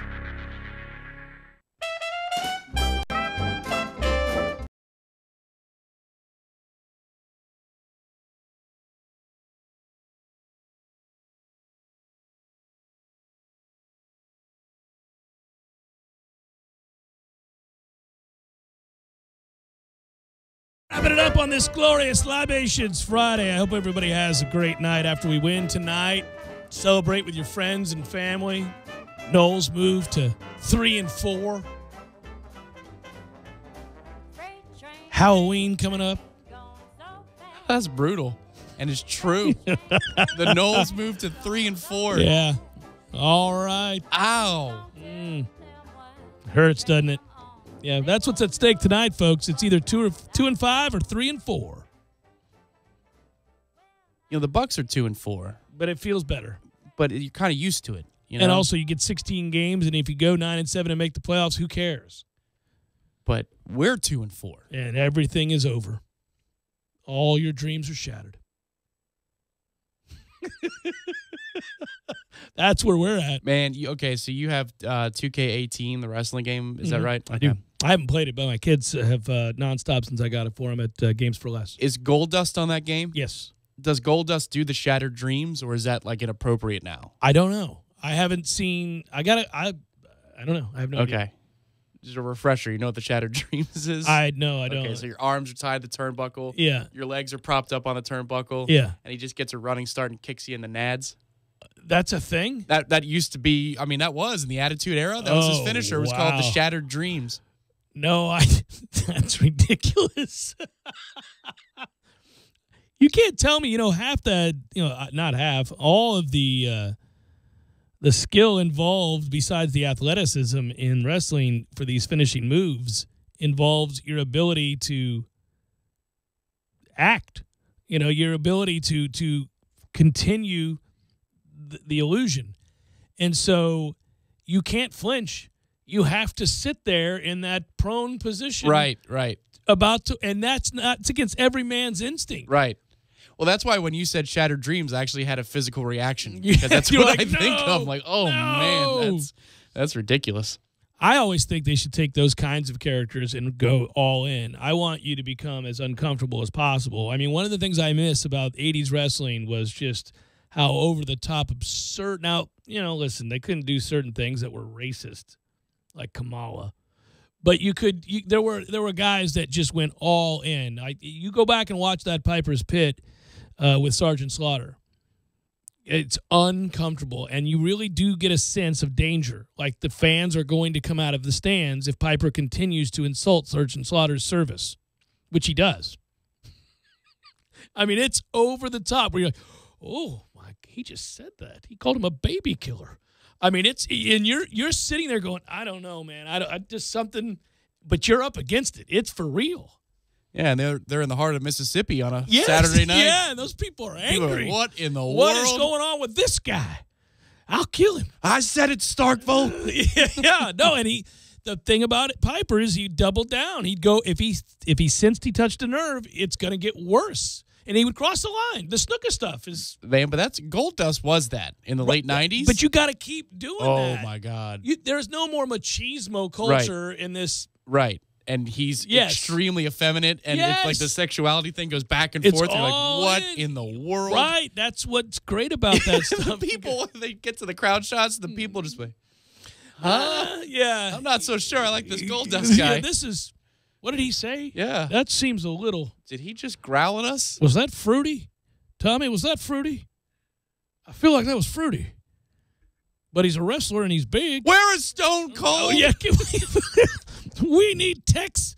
We need somebody named Tex to come in here and kill Gold Dust is what we need. Yeah, you want Jeff Jarrett. Yeah. There it is. Well, but you also need, like, the Iron Sheik was great for that reason. Yep. Like, just Well, they do play on- challenge. Yeah, they always play on. They play all on the Russian thing right now, right? Yeah. Don't they have like the Russian people? Well, they've got Rusev, who's not Russian, but yeah. Well, who waves the somebody waves the Russian flag? I don't know. Matthew's right there. He would know. Bulgarian. Oh, they Yeah. changed to Rusev Bulgarian. is Bulgarian. Okay. Yeah, yeah. Oh, really? Did yeah, they? Yeah, They're they convenient. Yeah. No, you need to embrace Russian. It needs to be Russian. I always crack up too because Jinder Mahal is a guy that I think he's billed to be from India, and I don't understand why. Like, they have him come out and they try to make it as if he's, I don't know, Afghanistani or something like that. You know, Yeah. like the people get angry Well- and I'm like, well, he's from India. What? I forgot. Yeah, Matthew pointed out that Linda McMahon is part of the administration now in Washington, so you can't really. So that's you know. why they did that. Probably there was maybe a phone call. Our thanks to Proof Brewing Company for sponsoring What's on Tap. Did we even hit the liner? Ready for a cold one? Proof Brewing Company in Railroad Square Art Park presents What's on Tap. So, Jeff, what'll it be? Brewfest. Brewfest. Well, for tonight, it's football. It's Florida State football. By the way, this game tonight, as bad as the games have been against Boston College, where you've watched a lot of, well, we've said it 14-7. 14-0. They brought in the Flutie kid. Remember at one point? They didn't score. We shut them out. No, we shut him out. Oh, they made him cross. That's right. They didn't even cross the 50. I think did they did one time. Yeah, with that's right. Flutie. But it was only 7 offensive points we scored on the first drive of the game. That's correct. Yeah. And then Jalen Ramsey picked up. And Everett saved his safety. Yeah. He spun out of the safety. Yeah. So anyhow, long story short, those games have been hideous. But they can't be any uglier than the nonsense Stanford and Oregon State played last night. Did you catch any of that at all? Well, good. I'm glad you didn't, because it was dreadful. I shook my head for those that are listening on the radio. NO. I was like, No. Well, I kind of wanted to keep watching, and then I went, what are you doing? This is putrid. Go to bed. There's no reason for you. That's what football does, as we talked about before, though. You keep coming back. Oh, I'll keep watching. It's a close game. It's crap. You're wasting your time. This is garbage. 15-14 your final last night. Do you think there's any interest in listening to the 65-second Case and Beatty montage from 2 years ago, or are we going to let that lie? Let's celebrate Case and Beatty. Let's celebrate him. You got any problems at home? That's what I'd ask somebody. Everybody got debt. Everybody got things going on in their life. Why don't you just go erase it? Case and Beatty on a nice punt. His first time, 53 yards. Beatty gets it off. Alston, no fair catch signal. Yes, he did. Unbelievable. Case and Beatty. Unbelievable. Go erase it. This guy is hard to believe, but he's really been the star for Florida State. Case and Beatty. Go erase it. Another good punt. They're going to let this one bounce, and it will just die. Inside the 5. What a night. Go erase it. For the senior, Case and Beatty. All the way down to the 1. Unbelievable. Go erase it. You got any problems at home? No. Everybody got debt? No. I would put somebody else in there. No. Go erase it. Case and Beatty. Unbelievable. I really can't decide my favorite element of that montage. That's one of your best, because I have to tell you, it's great. It's great to hear you drop the bomb on me, first of all, in any way, shape, or form. It's always good. Yep. Because I always think of that kid that you would sit in the bleachers of the third baseline when the Knowles would hit a home run, and he would do the 360. The 360 Yeah. after each home run. Yeah. I always think of him, which was great. And then I also think it's hilarious to hear your boy from Texas. Yeah, Mac Brown. Yeah, Mac Brown. Unbelievable. Unbelievable. He's in shock. Kaysen Beatty's been the star. And then, of course, Jimbo Go Erase It. That was one of the great post-practice interviews. We need to get that Jimbo back. Having fun, interacting with the press, giving a little extra time. Listen. Well, that took place on the practice fields. I know. Tightening the reins, by the way, it's not working, Coach. Let's open it back up, my man. Let's have some interaction. Let's have some fun. Let's get you throwing jokes around about Kaysen Beatty. I mean, for that matter, unfortunately, he also had one of the great insightful comments of all time about Brock Rubel. Oh, no. And then we're left to rely on Brock Rubel. So, All right, final prediction. What does Rubel bring to the offensive line? Another body. Jesus. I forgot about the long pause. He's like, how do I screw it? Yeah. I'm trying to be diplomatic. Man, this is difficult because, Friday shows typically we punt to the next day for the pregame show. But no, it's true. We're getting ready to say, hey, let's watch some football. I think we show up tonight and win the game. Well, I said that with bravado, trying to convince myself as if it were true. I think we need to get into the mid to upper 20s in order to win this game. I think Boston College is going to have success physically imposing its will from drive to drive. So you're picking BC to win the game then because we won't answer. I mean, this is a 24-14. God. Good Lord with the Dog offense. It, man. Yeah. It was awesome. The clip from the War Chant report, which Ryan tweeted out, as you can imagine, some people have senses of humor, and they chuckled and laughed that they got to see kind of a behind-the-scenes thing where we're talking about all of us begrudgingly picking BC. But there was a Gene forwarded to me today. I ought to read this to you. This is as good a YouTube response as you'll get. It was from a guy who didn't think it was so funny. Well, I have a clip. It's bleep, so would you like to hear it real quick? Sure. We'll see you next time on the WarChant.com report. We all just took Boston College. That's going to be depressing. Yeah, so that was the end of the War Chant report. And we were kind of just looking at each other incredulously and thinking, well, that's not good. But one individual that's a YouTuber, which, by the way, Tom, I don't know if you know this because, well, you don't have kids, but like that's a thing kids aspire to be these days, is a YouTuber. Like Clark said to me the other day, I asked him what he wanted to be when he grows up, and he said a YouTuber. What does that mean? Like you have your own channel or something? Yeah, like there are people who have made a lot of money just being YouTubers. That's like a thing. You sit over there and you release videos all day, and you become a YouTuber. All right. It caught me by surprise, too. I was unaware that was a thing. It is a thing, just so you know. Did you tell him that you are a YouTuber because you have a live stream Monday through Friday? I told him he will be no such thing and that we need to pick a real profession. But anyhow, but not at 7. Don't worry about it, son. If you're still telling me you want to be a YouTuber at 16, I'll grow concerned.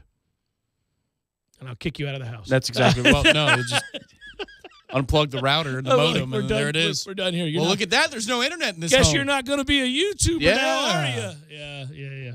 All right. Well, I'll just be the contrarian. I know everybody's picking BC, but I'll come back and pick. No, What'd the guy say? I just now pulled it up and realized I can't repeat it. There's a lot of F-bombs. Oh, really? Yeah, he's furious. He was watching and he was just so livid. It just upset him to his core. Wait, it upset him to the point that he dropped F-bombs in his comments? Oh, multiple. Huh? Yeah. So what upsets you? Oh, or was it the War Chant report in general? Or was it that clip? No, it's that clip. He's upset that we picked Boston College. Oh, yeah. I thought he was upset with the language or something. No. Oh, well, if he's upset with the language and he's dropping That's why. No. He wasn't upset with the language. He's upset that we picked Boston College. I love those kinds of guys. Don't you love those guys who defend their favorite thing at all costs, even when it's not going well, as if the people who are critical of it don't also love it? Like they can't see, what they're not real smart. That's correct. Yeah, that's always the funny thing there. If we play defense, we win. Oh, but, sure. You know, I think that's absolutely true. If they care, they win. If they care, they win. They're better than BC by a lot, and if they care, they'll win. But BC knows what it is, and we don't. We don't really know. What do we hang our hat on?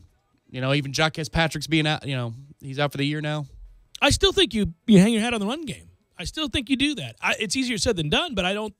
You're not going to spread them 4 wide, 5 wide, throw it around the lot. You have no receivers. You're going to have to play like 3 guys.